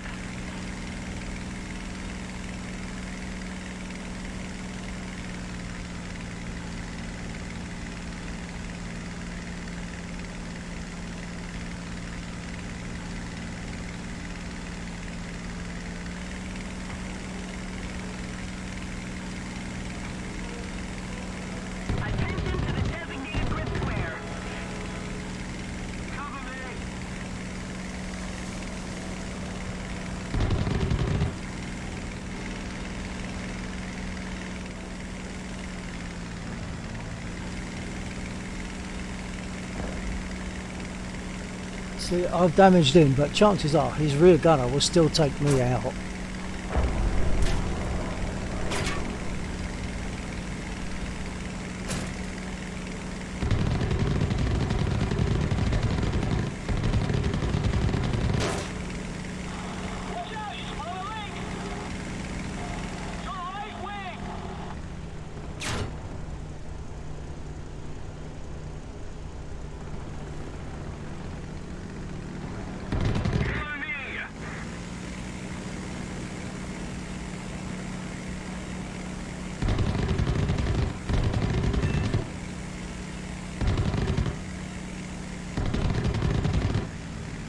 He's down, I think. No, he got away.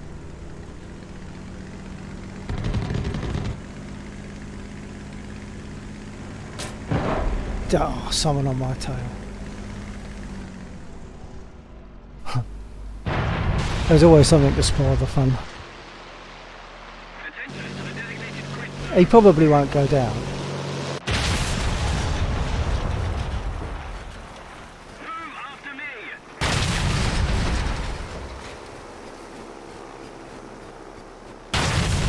I'll have a little look for a second and see if he goes down. It's highly unlikely that he'll go down. The rear gunners are ridiculously accurate, and for some reason now they seem to have a moat. Now we've got a sound loop of me crashing. Okay, he's not going down. I'm going to jump out.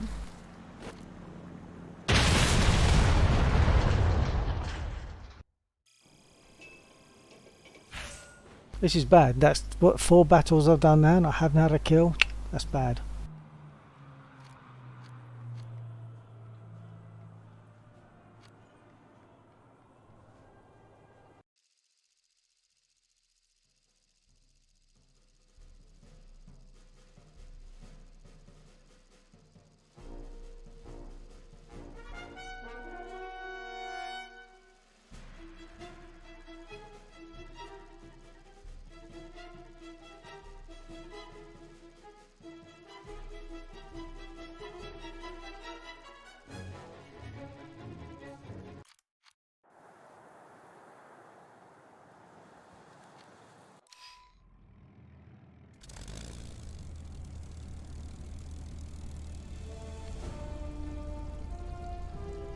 Okay, just me flying. Here we go.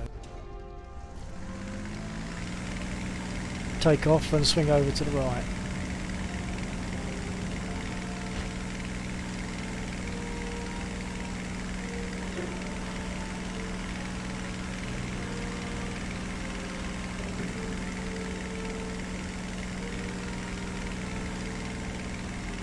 It wouldn't keep telling me about large caliber guns. Perhaps I'll just map any old junk to it that doesn't matter, just so it doesn't take any notice of it.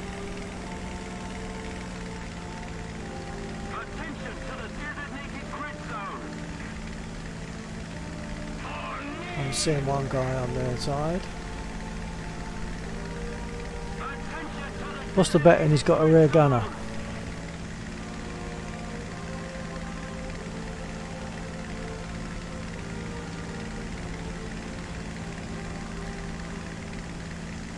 Attention to the designated grid zone.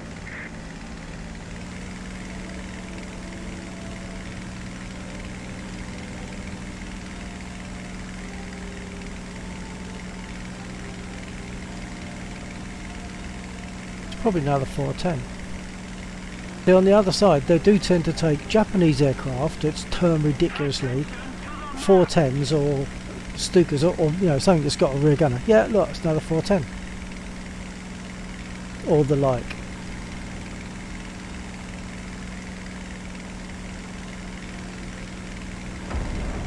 Oh. And he crashed.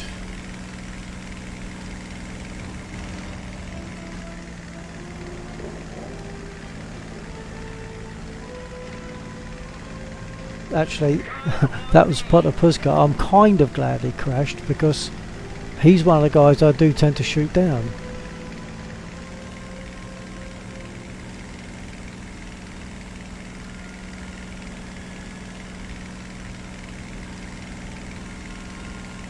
Not sure what this is. It's probably a yak.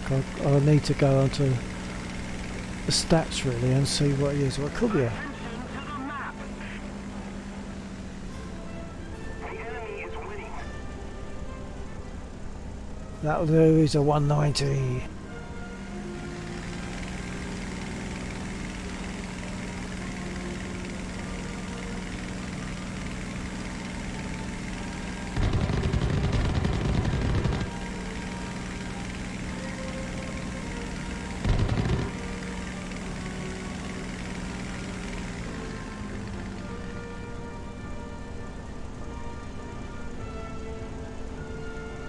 Attention to the designated grid zone.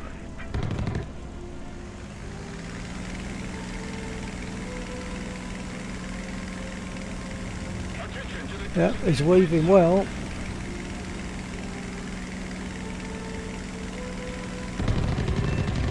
That'll do.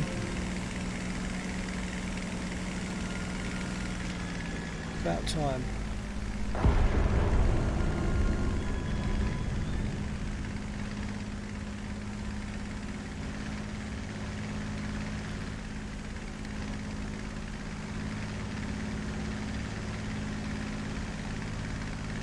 Attention to the map.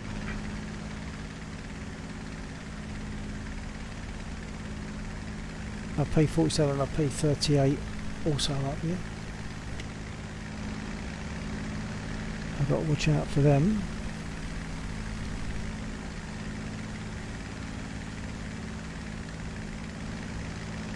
Attention to the designated grid square. The enemy is winning. The thing is, you say it's a good one, but it's about time. I normally get one kill at least, perhaps every other battle, but I don't normally go 4 battles before getting a kill.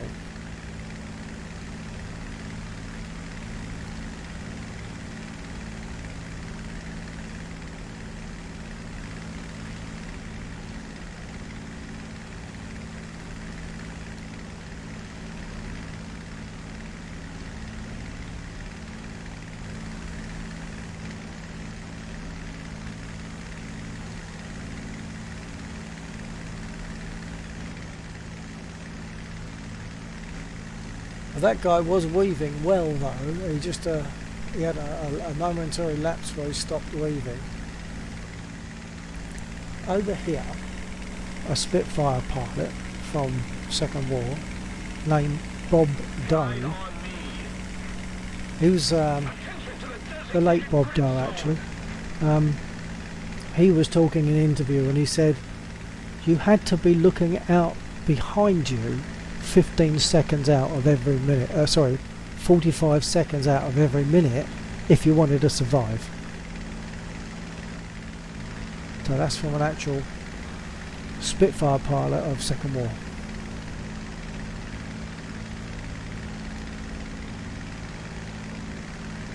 And I know that I don't look behind me enough, but track IR sometimes flips out so easily, although I think it's okay now. I've centered it. It seems to be behaving okay now.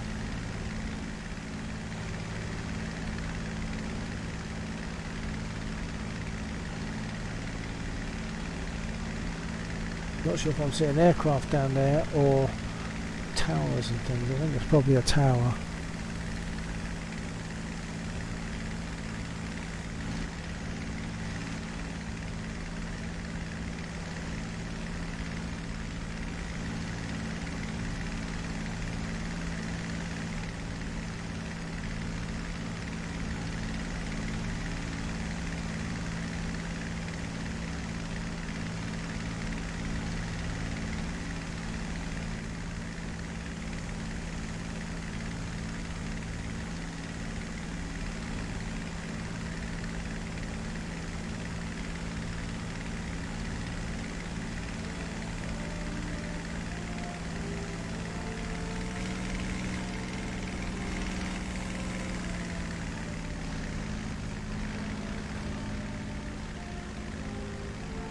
Not sure what you mean there, press F. Leaves not a whole lot of time to see where you're going. The trouble is when I'm talking, sometimes I'm speaking and I've forgotten what I've said because I'm busy looking around and doing stuff. So remind me, can you explain that one a bit for me? in terms of time to see where you're going.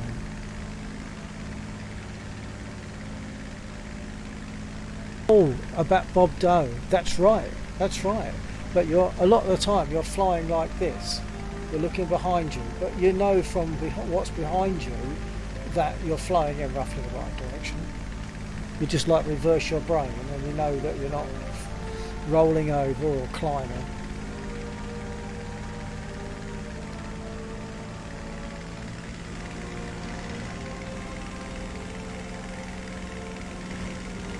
Bob Doe was a really nice chap from what I've seen. He's a really nice guy.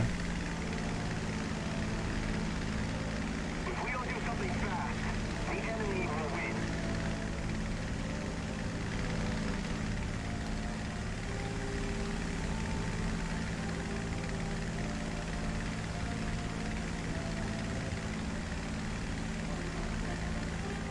So there's 3 other aircraft on our side, so I've got to be careful now.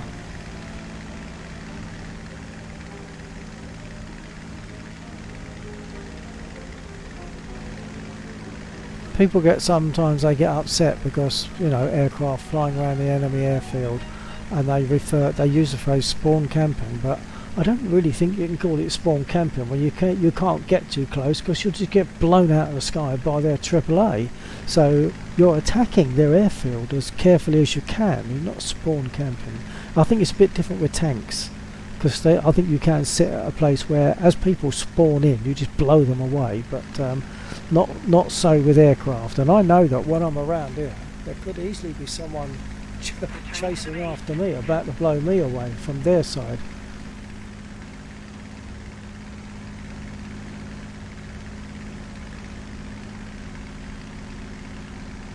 Someone's just taken off.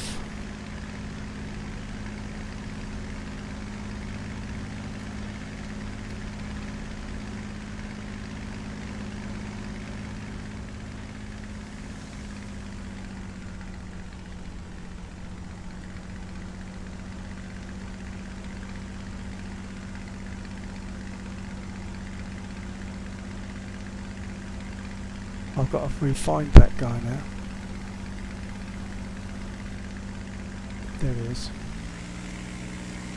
But I can't get too close to their airfield, which I am a bit close. I might well see some AAA coming up at me soon. If we don't do something fast, the enemy will win. Now, is this going to be another 410? Yep, they're shooting at me. And they've hit me. Hey, you're leaking water! Losing fuel! I probably actually need to go back rather than chasing this guy. Because now I've got to identify who's who. And I'm losing.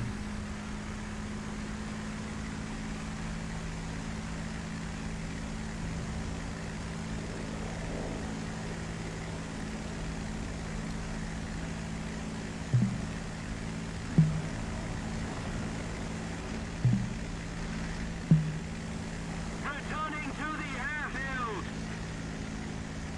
Enemy forces have captured a zone. So are you aware of voice attack? We've suffered a defeat. Oh, at least I didn't die.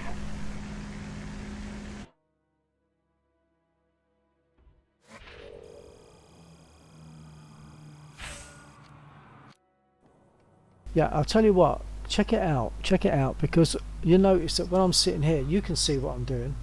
How often do I lean forward and touch my keyboard? I don't really. I do when I'm in DCS just to start, but in War Thunder I pretty much don't touch it at all, because I can set stuff up on these units, and if I can't do it that way, I'll use voice attack, such as just to tell people that I'm returning to base or that I'm landing and things like that, or just to say, there's one I've got, I say attacking, and it calls for assistance, but only so that they know where I am and that I'm attacking an enemy aircraft. They then know where that aircraft is. It's really well worth it. It's a free program. You get 20 commands that you can use, and one profile with 20 commands. If you buy it, it's only over here. It's £9, so I'm guessing for you about $17. I don't know. And then when you buy it, you get unlimited profiles and unlimited commands. So it's well worth a look. Just Google voice attack.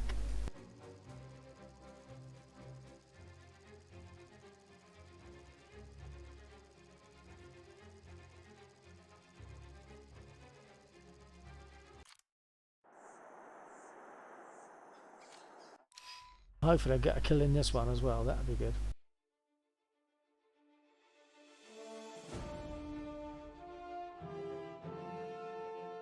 Yeah, give it a go, take a look. And it takes a little bit of setting up, but if you want to contact me at some time, even if you go onto one of my vids on my channel and just drop me a message on there, and I can respond to that message with, you know, answers to questions about it, on how to set it up. Right, hold on. Move after me. Okay, so that's me and an SU-6 on our side.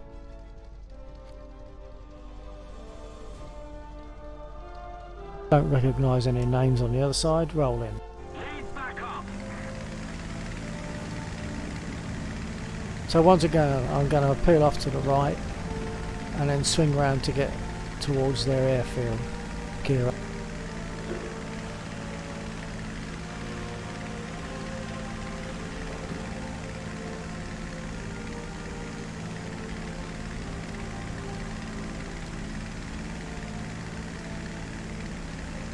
I'm seeing smoke coming from one of those towers.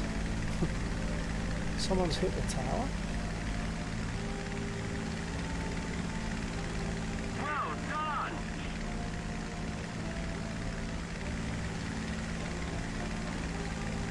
Okay, just me flying now, that's good.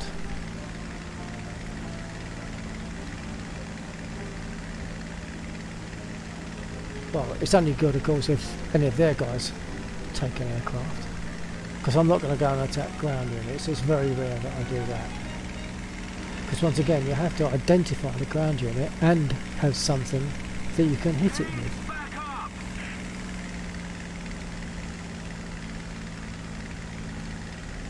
Attention to the map. Right, there's nothing on their airfield that I can see. So it could be I'm the only aircraft in the battle at the moment.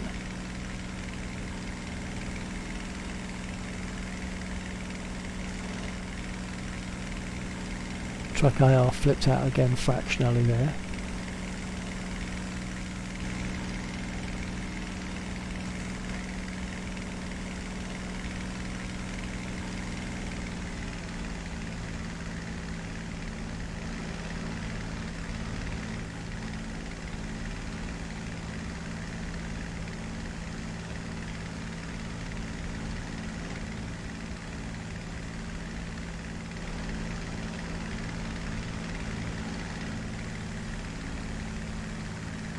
Okay, maybe I'll just head back a little bit and pick up some altitude, see if that helps. Generally speaking, I don't want too much altitude because at lower altitude you obviously get a nice silhouette of aircraft against the sky. The silhouette against the ground is not so easy to see.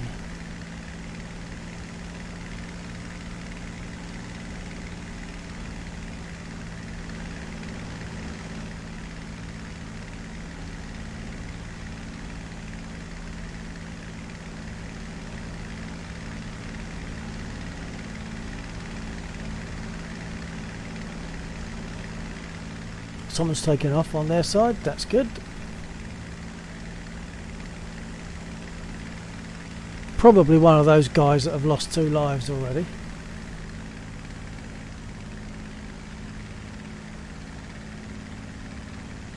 Attention to the designated grid square. Guide on me.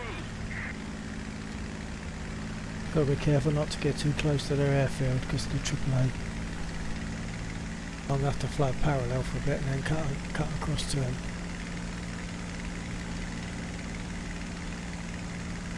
and I'll get underneath him so he's got less chance of seeing me. But of course, if he's got gunners, they will just see me, full stop.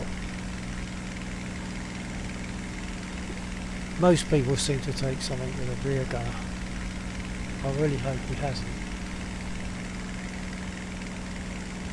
It's difficult to say at the moment.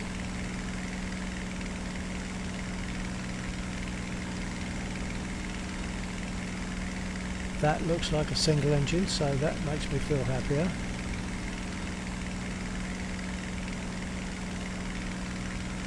As long as he hasn't got a mate who's now sitting on my tail. Attention to the designated grid zone!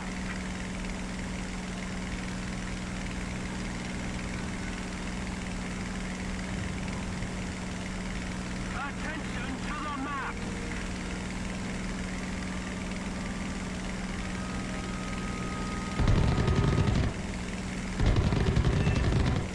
That'll do, I think. He'll probably go down, but not necessarily.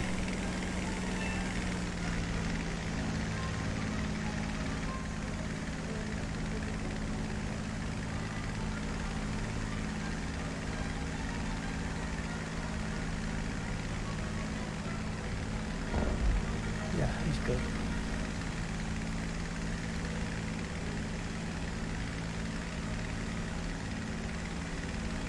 Our victory is near. So it's more like the performance I would normally have. But of course, if they're flying 410s, and anything you come up behind that's got a gunner, the chances are they're going to take me out.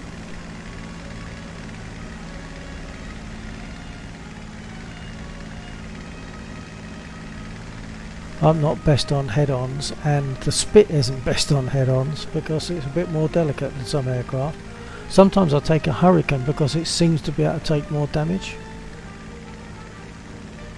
Oh, there's another one of their guys up.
Someone on my 6.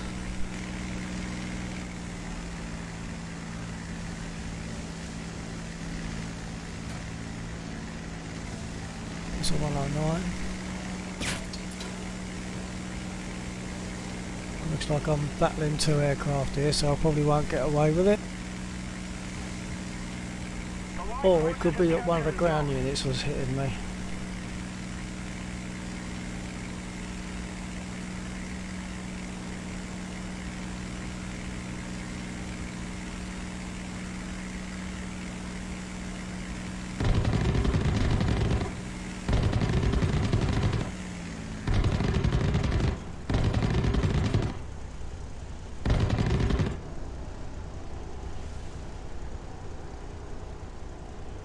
They seem to be able to take so much.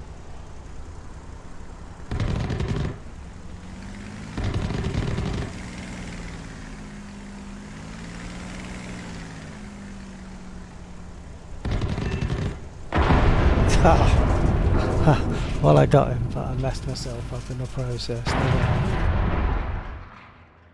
Oh well, I got 2 kills. Did I get 2 in this? Yeah, I got 2 kills, even if I destroyed myself.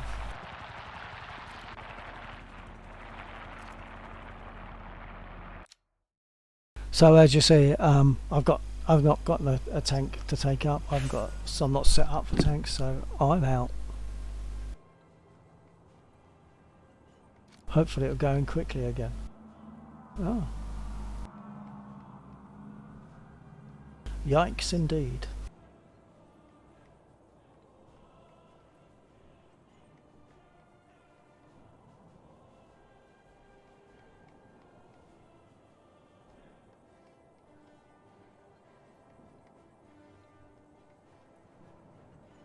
See, now the other battle went in, if you remember, it had 0 players on the Axis side and it still took us in.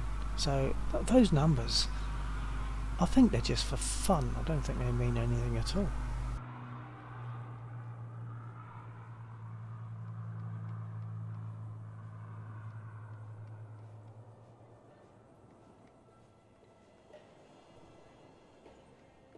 It'd be nice if I could bolt this down onto the desk, because I don't really want to put screw holes in my desk, because it's not only a cockpit, it's also a desk.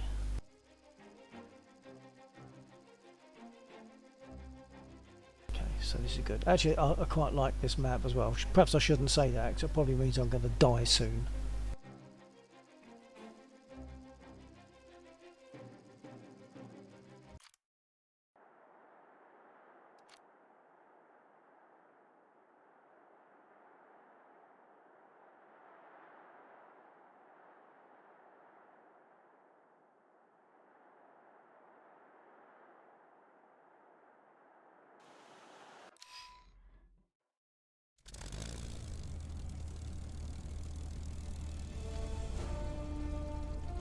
Just me flying. Don't recognise any names on the other side. Cat on board I recognise on our side. I think he got me earlier on actually on the other side. Okay. Oh, now look, in the meantime 2 other guys have jumped in an aircraft, so I've got to watch out for them now. Too much talking. I'm going to go south of our blue units.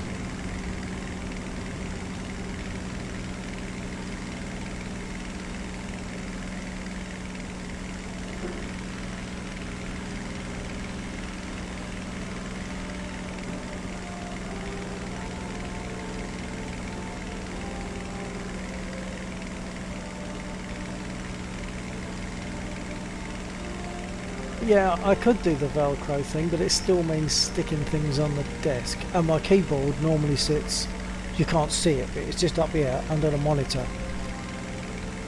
It sits on a little plinth and it's held in place by a couple of pips that sit inside recesses inside the keyboard. But I'm used to it skidding about really, so I just put it back every now and again.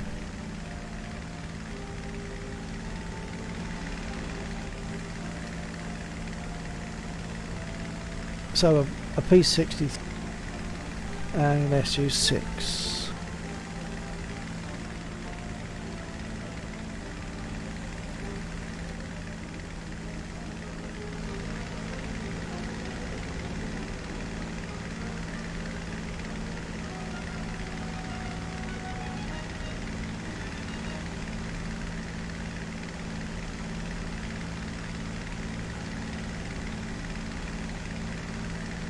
So press F. If you haven't really done much in the way of tank sim, despite my earlier failures of about 4 battles, and having picked up a little bit more success since then tonight, what do you think of tank sim in an aeroplane?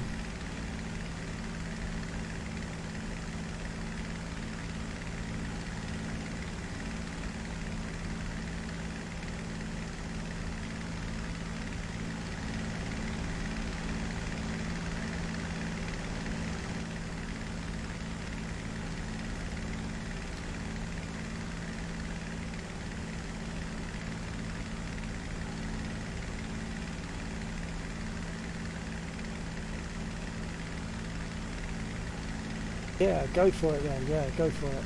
But just be exceptionally aware. Check who you're shooting at. It's not just a case of recognition. You can also check the map and it will show a blue dot for one of your guys that's close enough in front of you or around you. So a blue dot for one of your guys that's close enough, but it won't show anything at all on the map or in the air. It won't show any markers for aircraft on the other side. I think I'm seeing an aircraft taking off. Yep, there it goes.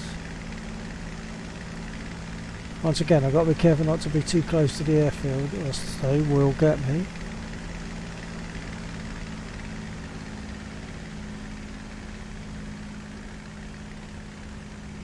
And then I've got to locate him again once I've turned, because I've lost him at the moment.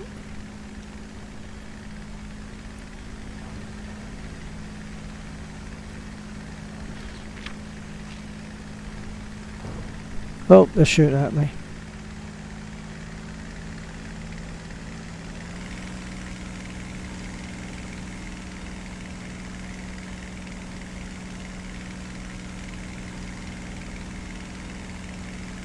Yeah, I've still lost him. We're ahead of the enemy. Oh, there he is. But I have to be careful not to get too close. And they're shooting at me. I'm going to chance it.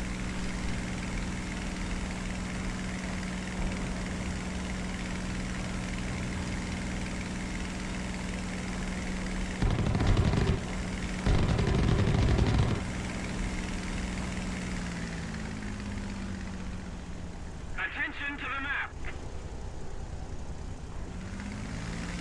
He's going to go home, I think. Designated grid square. I agree.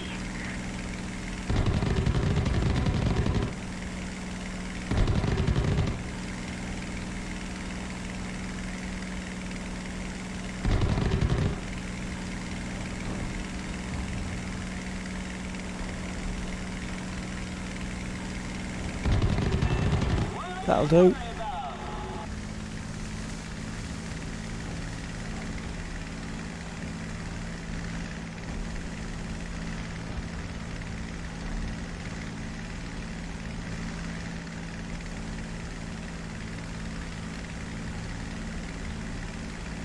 Now, if I'm going to be sensible, what I need to do really is, having got a kill, I should go back to base and top up. So voice attack. Heading to the base.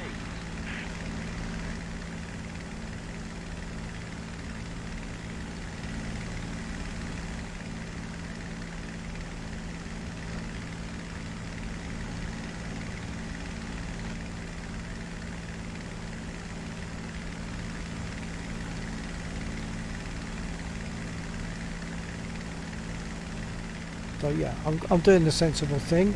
I've got a kill, I've used up some ammo, I've used up fuel. I'm going to go and top up ammo and fuel and then take off for another round.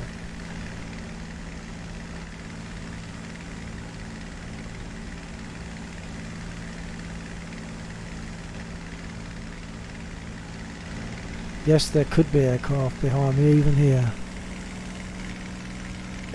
Enemy aircraft, of course, I don't know.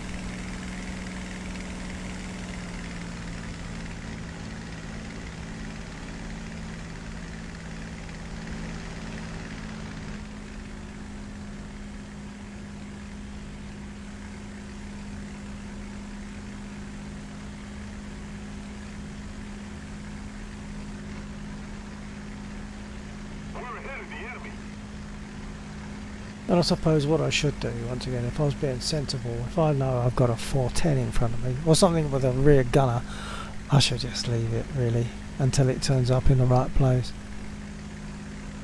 You can't just ignore it, because it will come and get you, so you've got to be careful.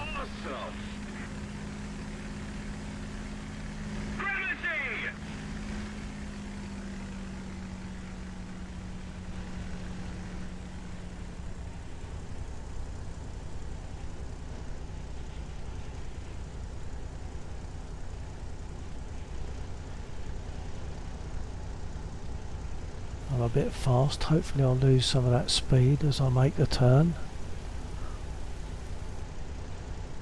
But I'm also dropping altitude, so that'll pick up speed. So I'll probably have to bleed some speed off.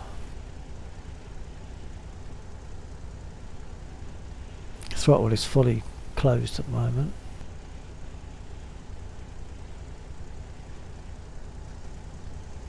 Little flip out on track IR again. Okay, that's bled off enough speed, I think. Leading for landing. See, voice attack again, so useful. I haven't got to touch a keyboard to make that announcement. Throttling up a little. Bravo.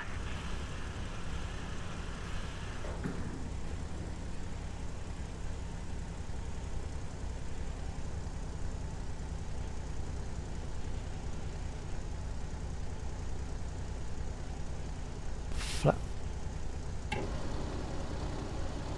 And in War Thunder, the flaps are wrong. You notice I'm having to push the nose down because as soon as you put your flaps down, she noses up. That is wrong. It doesn't happen in DCS, it doesn't happen in FSX, which I believe are more accurate flight models.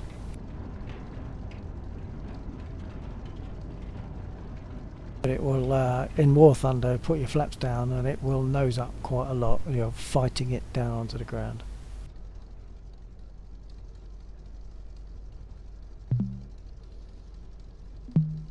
Reloading.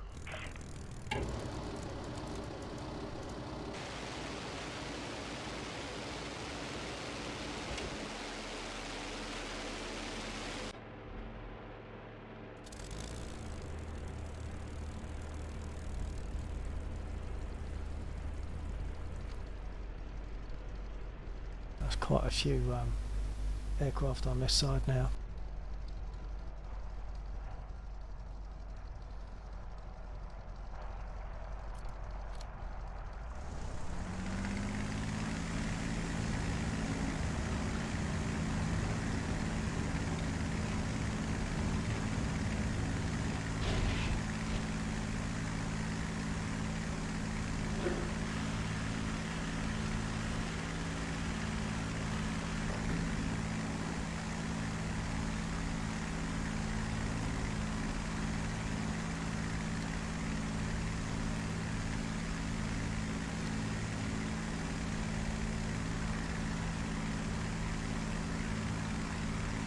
That guy saying for real, get in your tanks.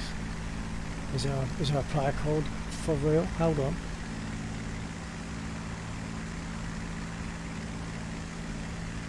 Unless he means rule.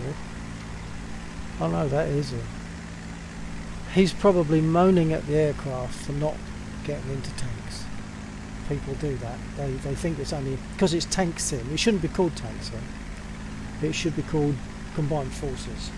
Because people who like to do tanks seem to think that you have to get in a tank. No, you don't. You don't have to.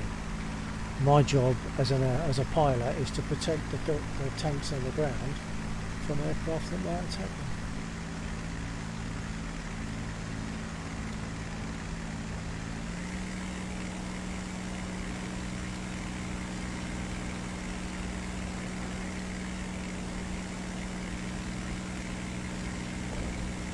Blue dots in front of me on the map.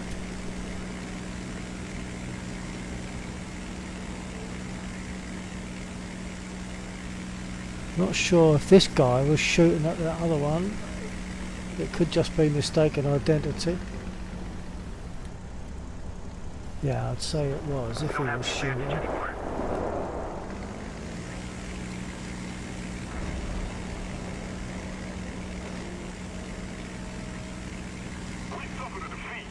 Failed kill. That's good enough for me. Winning the battle is not too important to me. I just like the pleasure of getting the kills. You have to work for them quite hard sometimes. And it's so easy to get shot down by rear gunners. Have I said that before? I probably have.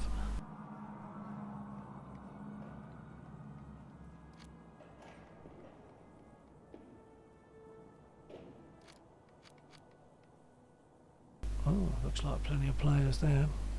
Should go in fairly quickly.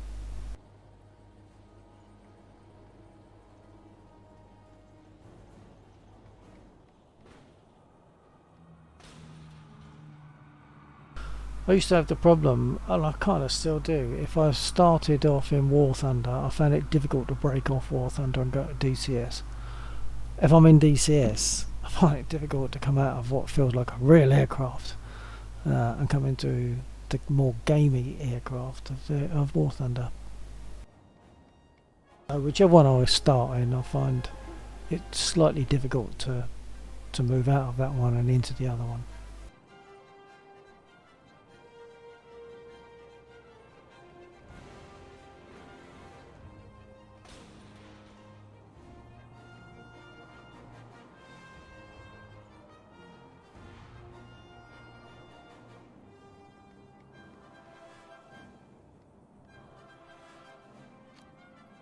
That's good, just over a minute. That's not bad. If you have to wait 1 or 2 minutes to get in, that's acceptable to me.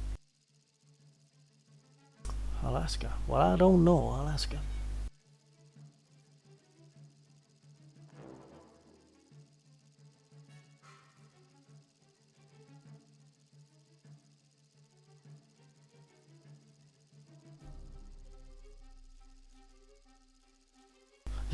Yeah, it's kind of spoiled for choice, yeah.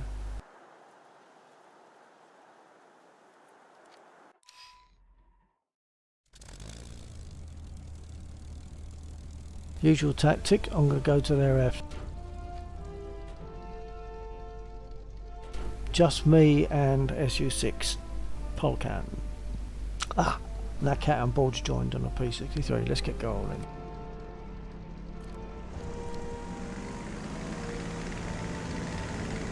He won't be going to their airfield. He's got bombs on board. He's going to hit the aircraft in the battle zone.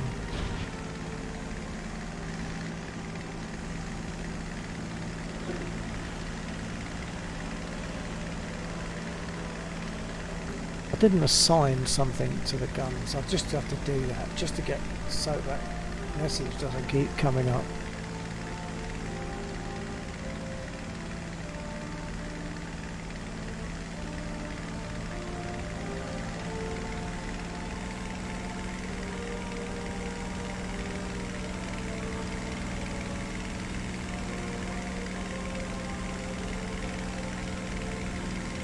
I think there's someone on their airfield. That might be a tower, but it looks a bit too dark. The aircraft are generally sort of fairly black. Let's just see.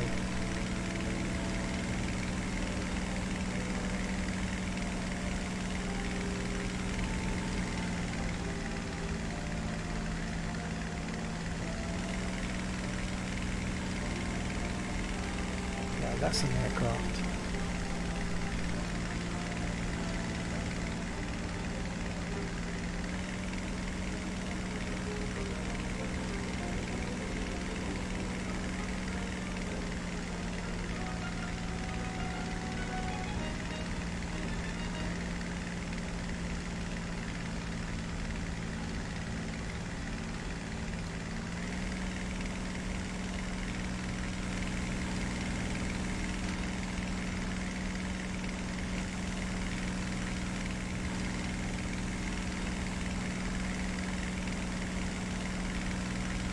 I think this guy is ours somewhere.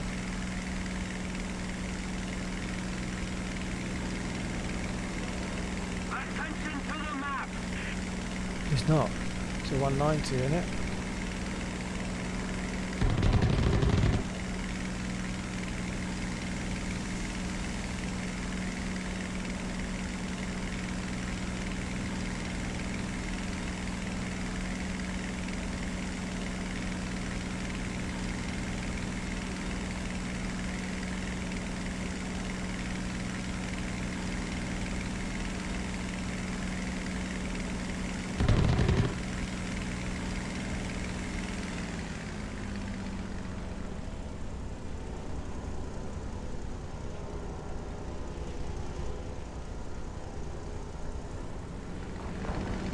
How can I have lost him?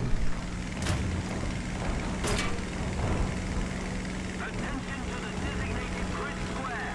Enemy forces. Here, come and chase me now. Roger that.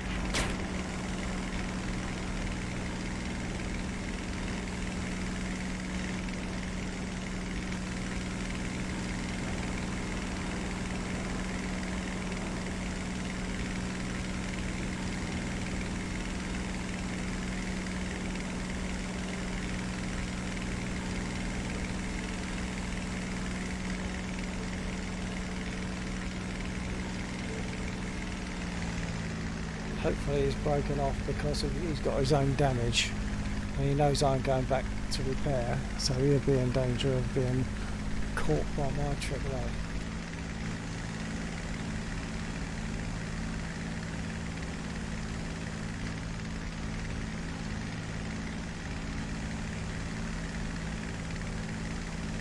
I should try to remember now to check the battle notes and see if I damaged him, and that way I'll see who he is.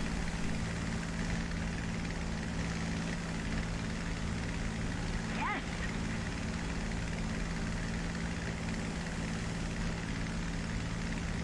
So there you look, Bob Dole. I'm looking behind me more than I'm looking in front at the moment. Should be getting safe, but you can never be sure. He had damage, so chances are he's not gonna try and get me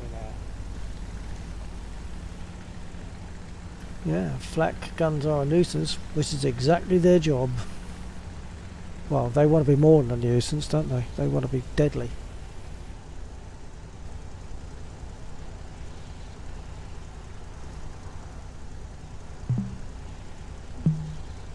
Returning to the airfield. Attack the B point.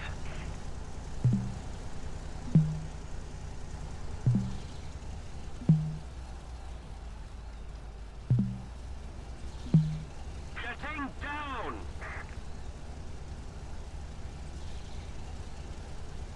Allied forces have captured a zone.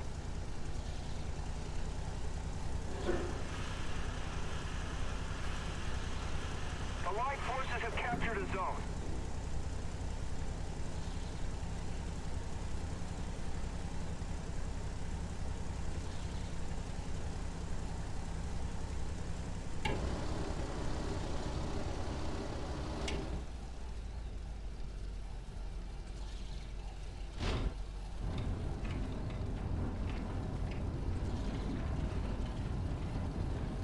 Allied forces have captured a zone.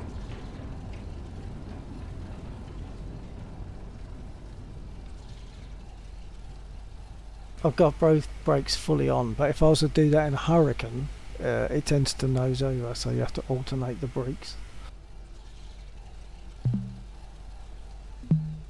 Reloading.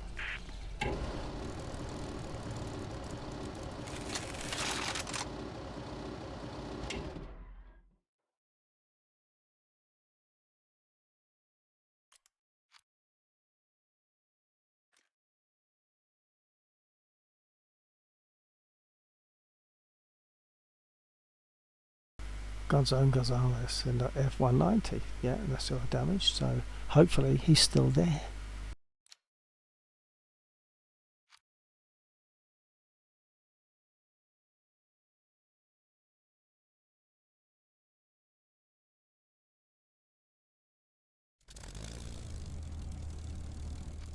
Chances are he might make his way over to this airfield and try and catch me out, which is very fair, or that could be him up there. Enemy forces have captured a zone. And there's a couple on our side that it could be. Right, I'm going to take off with that guy in mind as a very definite possibility for the 19.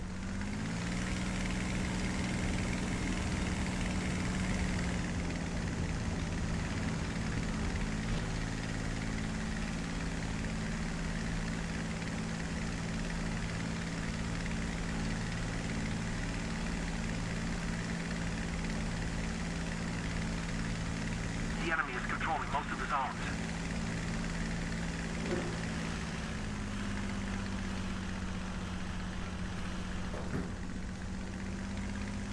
Need backup.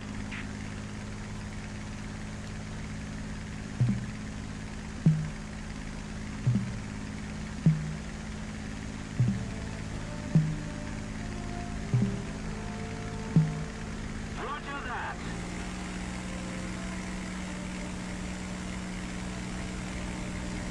Heading to the base. Attention to the designated grid He's picked up flak damage.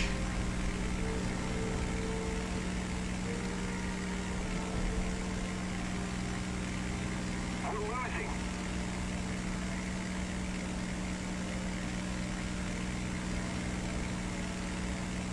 We've captured most of the strategic zones.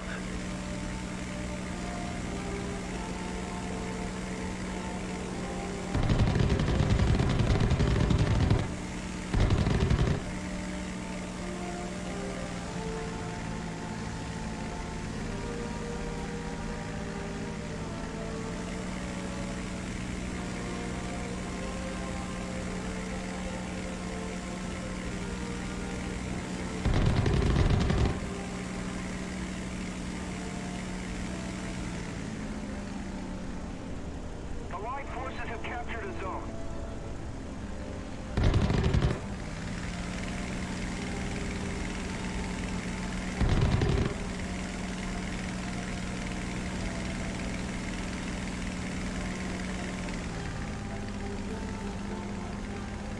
He's weaving well.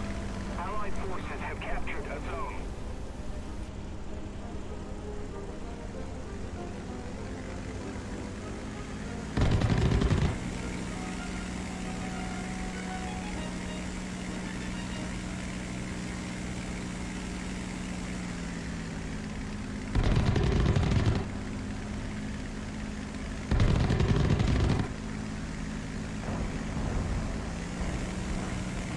He's done it again. He's got close enough to his airfield that I've got to back off.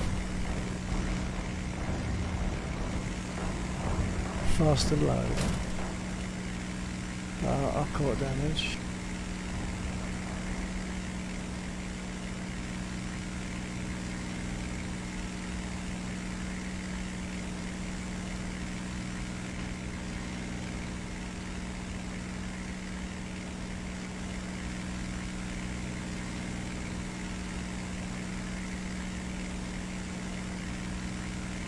Yeah, trying to hunt him down, but not being successful. He weaves very well. Attack the sea point.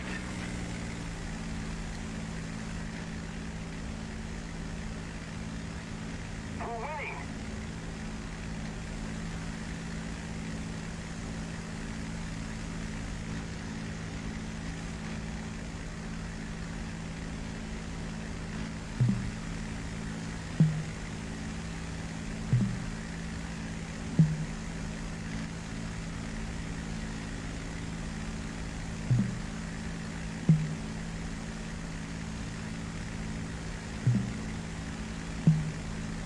Returning to the airfield. I think I was too close to the mic. When I back off the mic,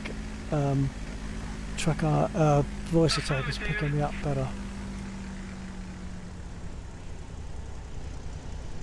Allied forces have captured a zone.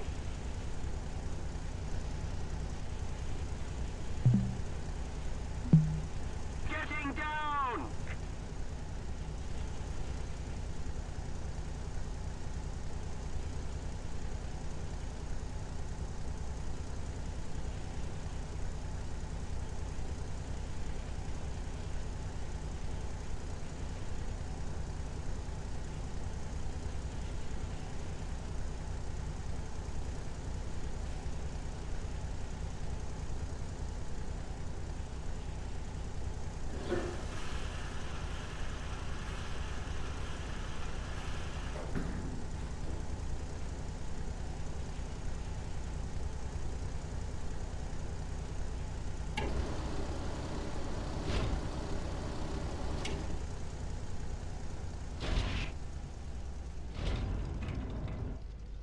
Attention to the map. That wasn't a very good lander, but never mind. Roger that!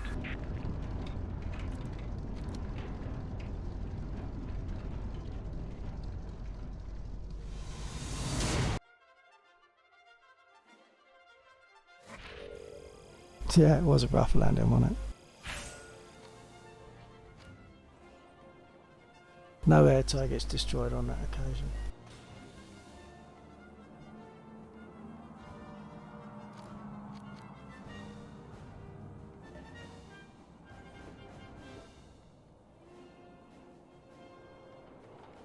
Oh, you press F in War Thunder. Press F.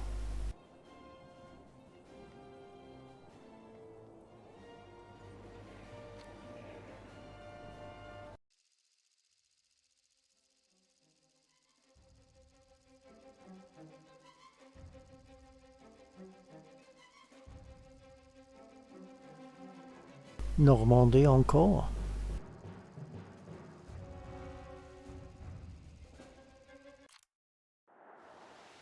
Attention to the designated grid square!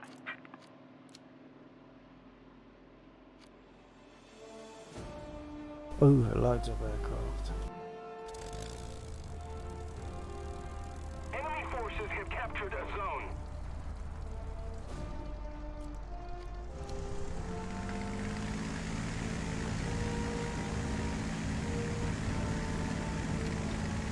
We are losing. I still haven't set a button. I really must do that, mustn't I?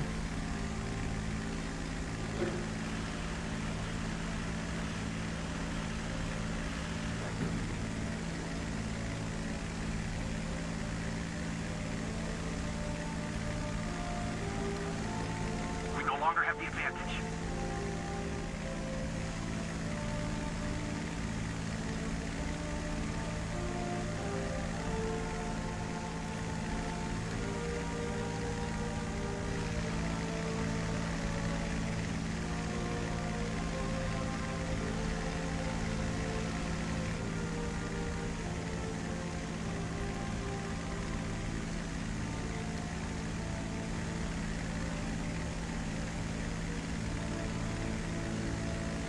There's an aircraft on their runway.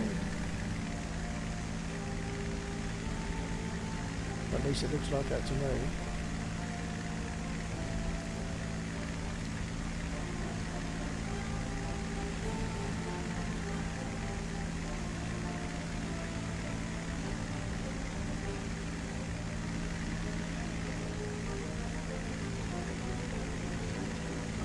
Looks very black, but perhaps it's not.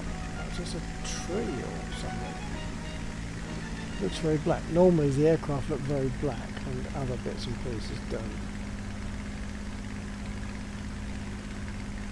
No, I don't think there's anything on the runway.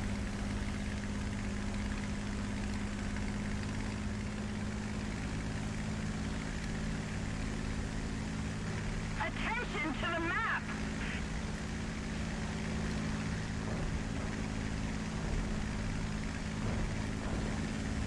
Heading down.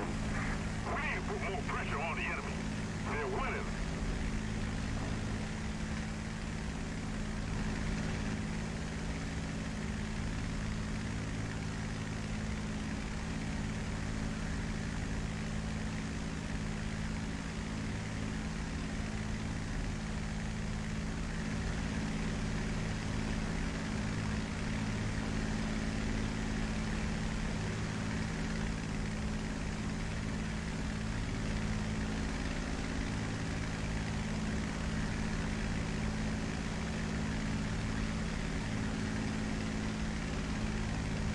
Bryce with Parkinson's. Oh, okay.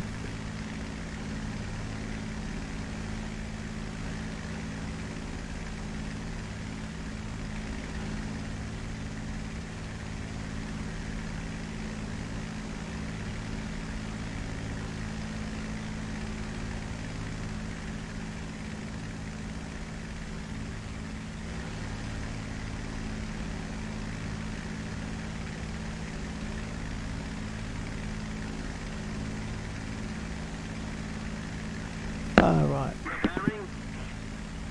I'm pretty much Bill 1949 one way or another wherever I am.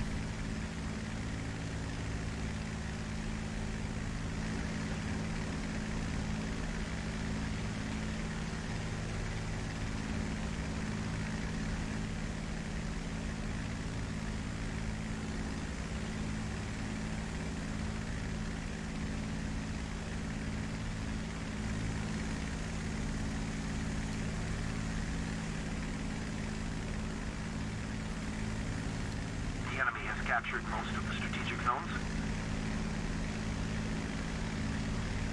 If we don't do something fast, the enemy will win.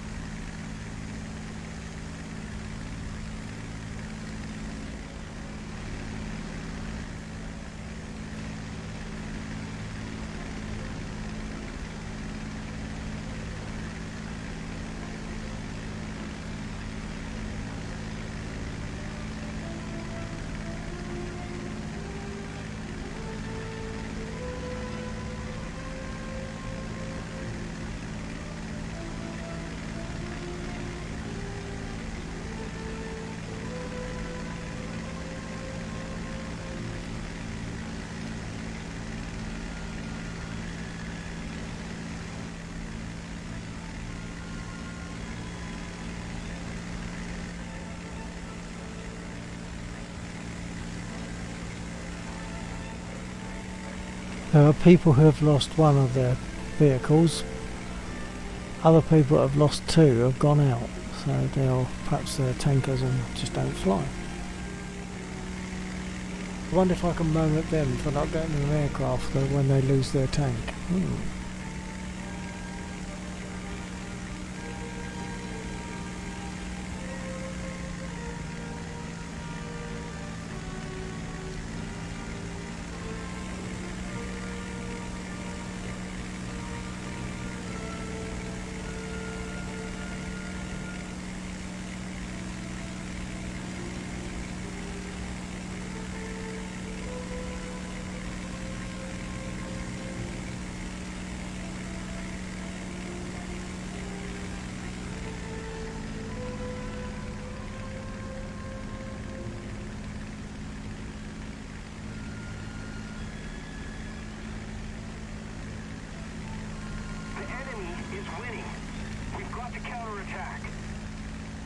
Well, I'm not going to counter attack. I'm going back to base, I think.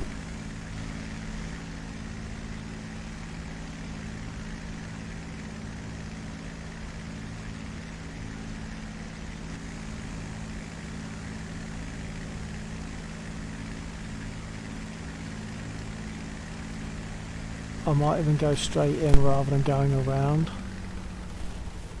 because otherwise if I go around I might not get the chance to land.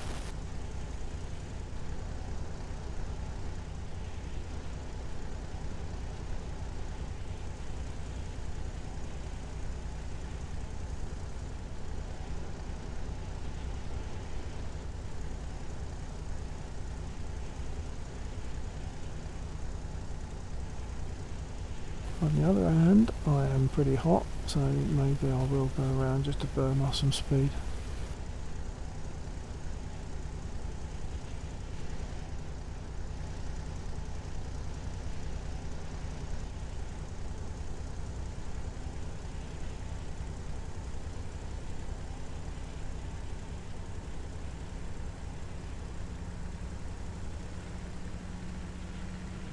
By the way, I'm not sure how long you've been in sim, but a good way to get practice in sim, although it's only against the AI, is to do a test flight, but use the I can't remember what they call it. It's like the mission adjuster or something, the editor. I don't know if you've already done that, and that way you get to practice your combat in sim without worrying about losing points or stuff. In fact, I'll cancel this. I'll show you what I mean.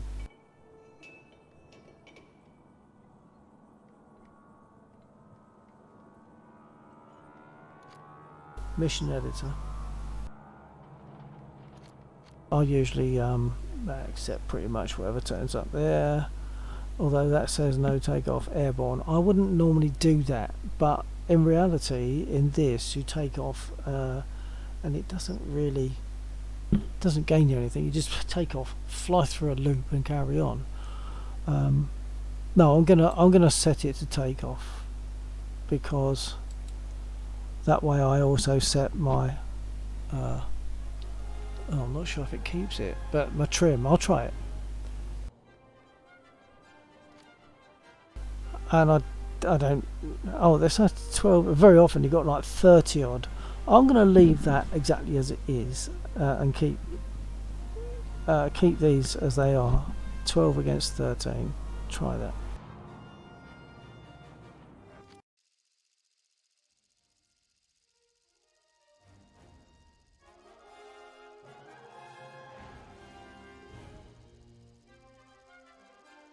These apparently were the fastest piston engine in the war, but I don't. If they are, they don't seem very manoeuvrable. So it's not that difficult a job.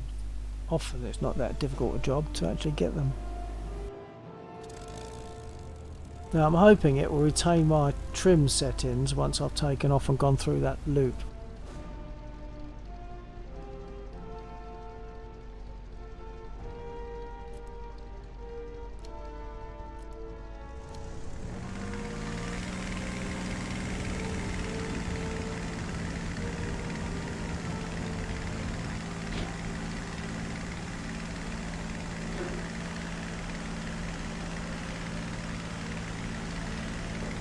So my elevator trim should be -8 even after I've gone through this loop and skipped the preview.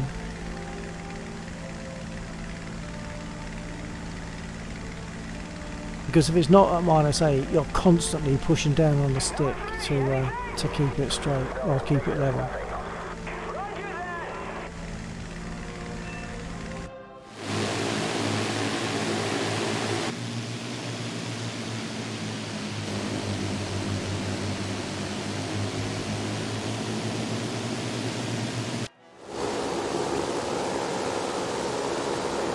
I decided to let that play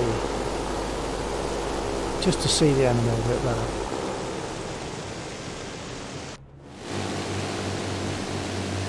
That'll do.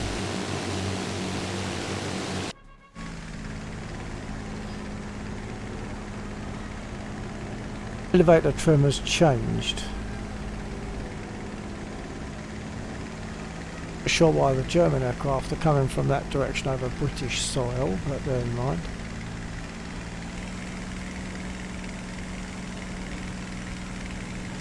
Yeah, but as I say, I'm sure I've read that that was the fastest piston engine of the war.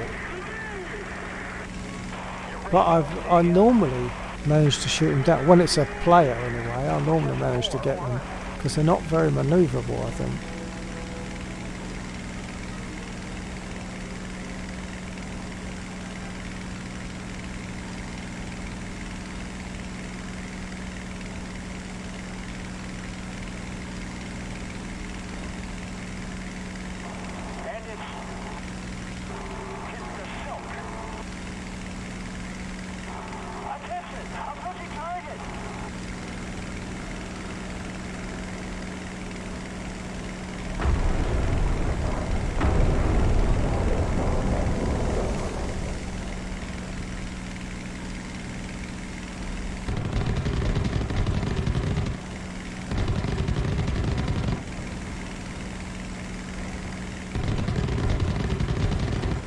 Too much lead.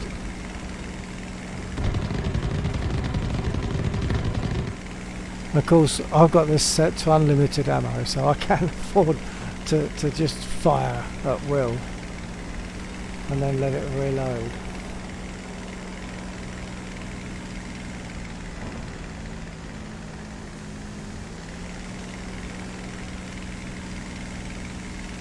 Love the contrails.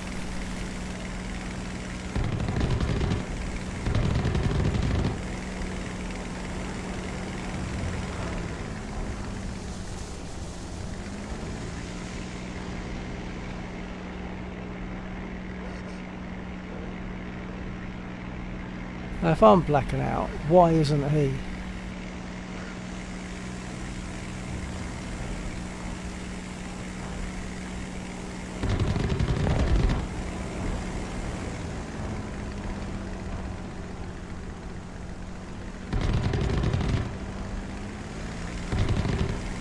Of course, a lot of people don't like the Spit now because of its flight got nerfed.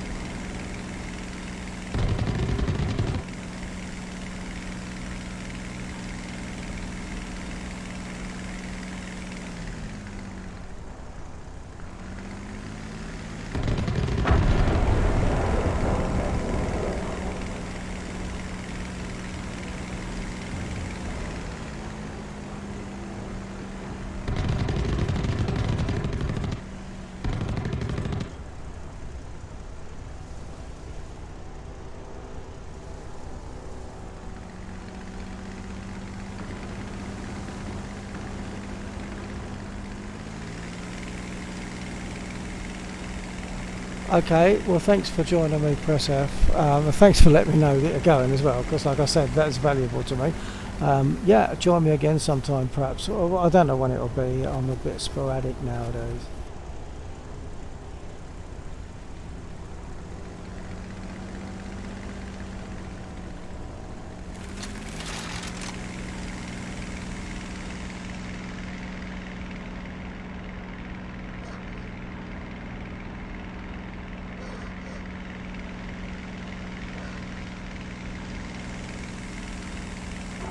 Congratulations.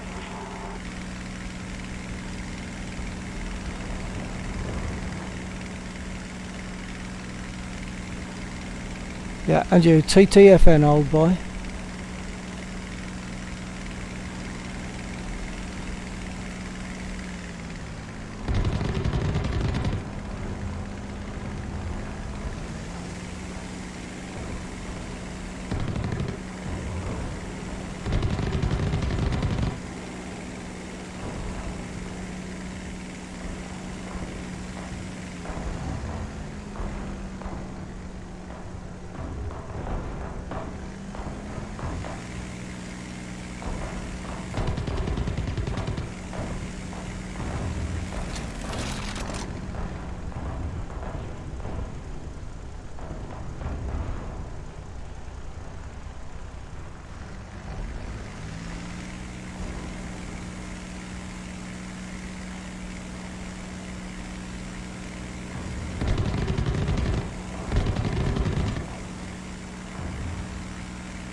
Oh, hello.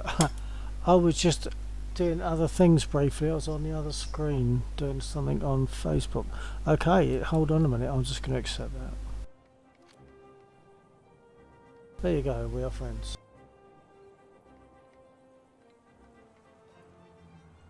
Yeah, I noticed that something on Facebook that I needed to deal with.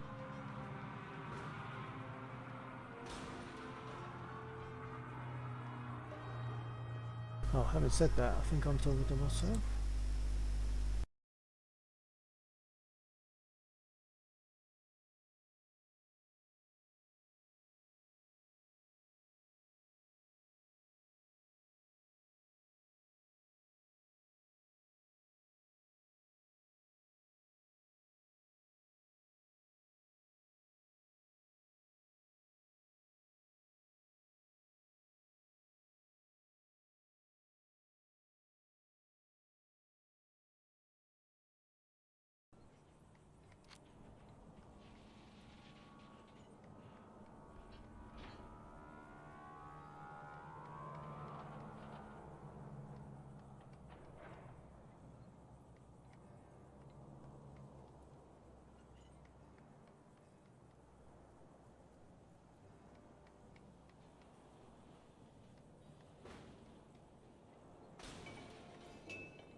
Would that be press F? That's back again.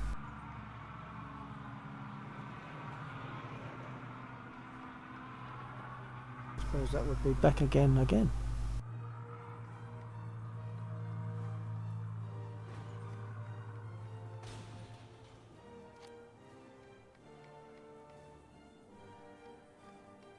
Ah, right. Okay. Well, yeah, I was speaking to myself earlier on because I didn't realise you weren't there. Yeah, I've accepted that. Thank you. I've accepted your friend invite. I was dealing with something on Facebook, so I missed it initially.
Oh, I had the wrong hanger selected.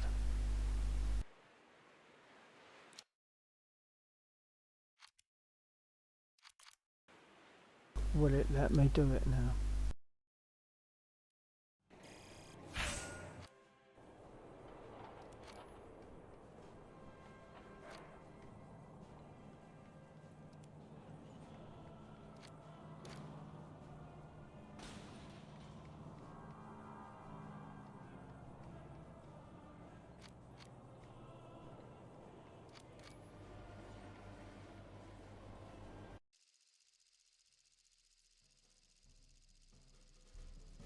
Realistic queues along. Well, that's crazy. Mind you, I haven't done realistic for a very long time. I would never go back to a realistic now.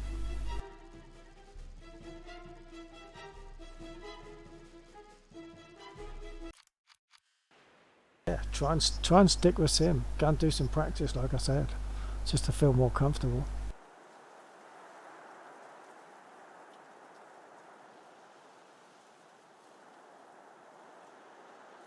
Oh, this is unusual.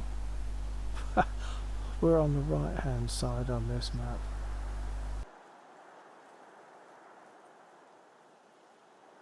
Our victory is near.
Serves him right for flying a P40 for the other side.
capture the zone.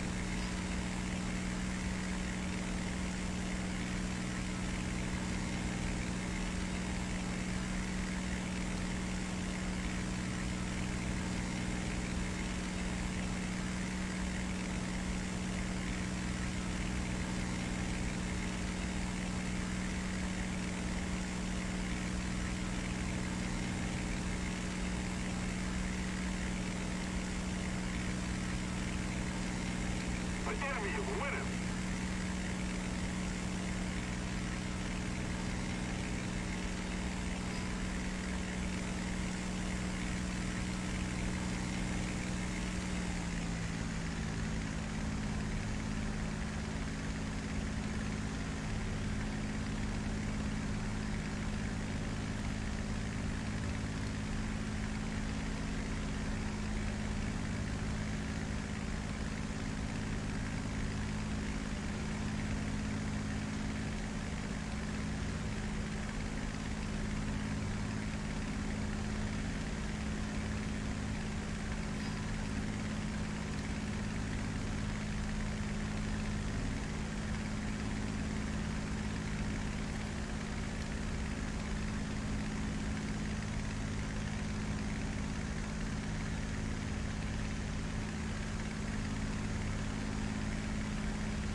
enemy is winning. We must counterattack.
Pressure on the enemy.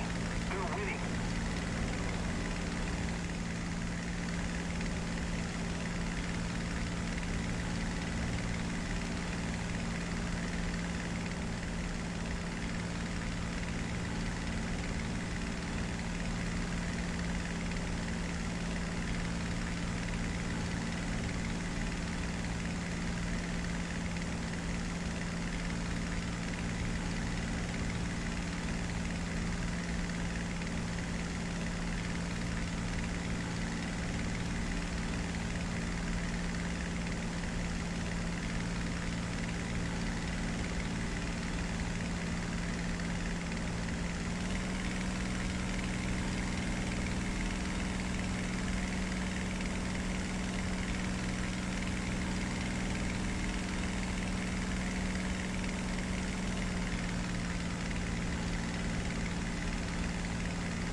damage.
done.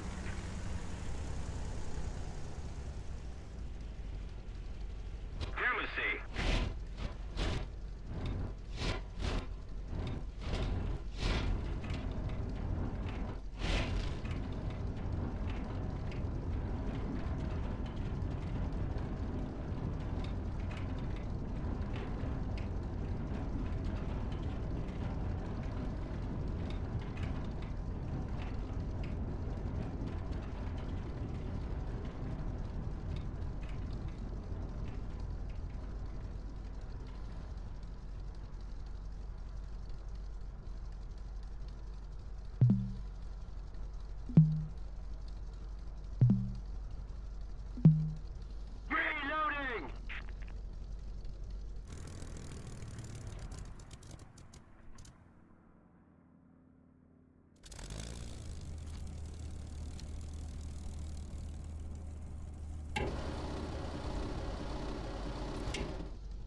him! Form up counterattack!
The enemy has captured the zone.